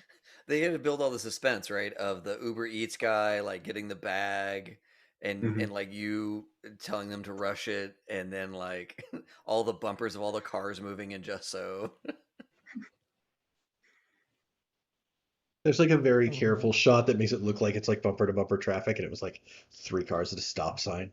It's That's like, how you do it. yeah. Tight Right. shot of bumpers. Yes, long so they look compressed. Yeah, totally. I am a power gamer, and so I Even in this game, I'm gonna find a way that somehow Irene gets 6 attacks in a round. I don't know how, but I'm gonna find a way. It's a game with no initiative, combat system, or hit points, but Yeah. we're gonna find a way. It's like, I'll find a way. I'm gonna turn it in. We're gonna have to draw up 5e character sheets for Irene just for one fight scene later on. And that's when the hidden blade comes out of her elbow and stabs the guy in the face. So I tried to undermine the authority of a local official early on by being condescending to the local police chief and then encouraging Opal to outrun Deputy Andy. And then I doubled down on that with aiding and abetting a wanted criminal. Yes, you did. And then that was kind of my show someone that I've still got it, was the swooping in and doing like, hey, don't let them break you, and secreting away our crucial pieces of information. That's fun. with that, So I'm gonna mark Very both of good. those. do it. Which now I do have a question. Do we want to keep leveling up to in between mysteries, or can we do that in between sessions as well? You can do it in between sessions, I think. I will look over what I can do because I just hit 5 with those. Awesome. I mean, I want max level Irene. Soon. Doesn't Endgame take long to Irene. get there. There's I'm only just gonna so start many void advancements in this crowning game. the next round. Hmm. I'm deliberately Just going wait. to fail things so I can choose Crown of the Void. There you go. Y'all just wait till we start sneaking around and I get to bring out Mr. Scritches. Because I have That's Mr. right. Scritches now. That's right. That's right. You got the cat. The cat. Or the cat. Yeah. See, and that's the funny thing though. Mr. Scritches is always there when I need him. Right. Even this you far know, from home, Scritches Even is there. this far from home. That's so weird. See, I'm just looking forward to like somebody doing a night move that goes really bad so we can use cut to commercial. Yes. Because it's if it's really bad, I could make you narrate a commercial and then it would come back and just as if you had rolled a 10. Yes. Like, it's like, Yes. We've got to do that. Failure is so fun in this game. It makes so many good things happen. Yeah, I like that. Like just game mechanic wise, I like that because it gives the GM the ability to be like, I don't like that you failed. Yeah. Like that's lame. Like this is lame. So give me a funny commercial and then you succeeded. Like Yeah. it's very like house rule D&D. Like if you make me laugh, I'll give you an advantage. Right. Yeah. Like sort of deal. It's very good. Mike, is Then, there more to the end of our session? Yeah. No, that's all I got for us for tonight. I think we kind of, end of episode happens there, and next time it'll be talking to whoever else we do. If we want to sneak out during the night and check out another location, we can do that. And then, figuring out who done it. Yeah. Beautiful. Okay. Well, hey, everybody at home, thanks a ton for watching. You've all been a blast and really pleasant in chat tonight. It's been a lot of fun having you all here while we play as the marvelous murder mavens of Brindlewood Bay. Yes. Murderer mavens, not murdering mavens. Right. Yeah. We don't That's do the different murder group, yeah. typically. Wow. It might be one of us this time. Who knows? Let's see here. Very possible. Let's do the. I've got somebody over here at 20 sides to every story. They're playing some D&D right now. They got some battle maps up. They got a lot of stuff going on. So we're gonna. Cool. We're gonna hit raid on these kids. So yeah, yes, Potato. We will find out next time. We're still gathering clues. We're gonna get there. and for some reason it didn't let me actually do the raid. Or did it? It just says the raid has been canceled here. Has been canceled. That's not what I wanted. I wanted to start it. The monasteries are safe. The raid has been canceled. So, yeah, that's right. Start running quick action. Okay. So yeah, it's really upset with me on this whole trying to raid people thing. So let me see if I can just do it the old school way instead of hitting the button. Maybe that will do. Oh, Womble-tastic is going. Let's go after Womble. Womble. A Monster Hell Hunter, yeah. I believe, with Dom. Oh, hey, that's super Oh, fun. cool. Hey, Okay. I believe. I'm not Party sure. That's an squad. interesting time difference for Well, them. I mean, it's- probably better than playing with somebody in the U.S. It's True. marginally better. It says I already have a raid in progress. So, folks, I don't know what's going on here. I'm going to try one more time, and then it might not work. And, if it doesn't work, then I'm sorry. Yeah, something's But wrong. we'll edit it in post. That's right. All right. Everybody raid go tonight. to Wombles raid anyways. tonight. yeah, I'm go not to sure- Womble's stream anyway. There Put it in is. some There it strats. is. Here, let's just Pretend it's a raid. Yeah, everybody, this is like old school. Hey, this is the old school raid method, right? All manual. You got to show up and say we're raiding. You have to do everything yourself. I'm so sorry. For whatever reason, the button's not working. So yeah, we're gonna head over to Womble's stream, hang out while he plays some Monster Hunter World, and oh yeah, they're picking quests right now. So those will be fun. All right, everybody. As always, have fun and play well.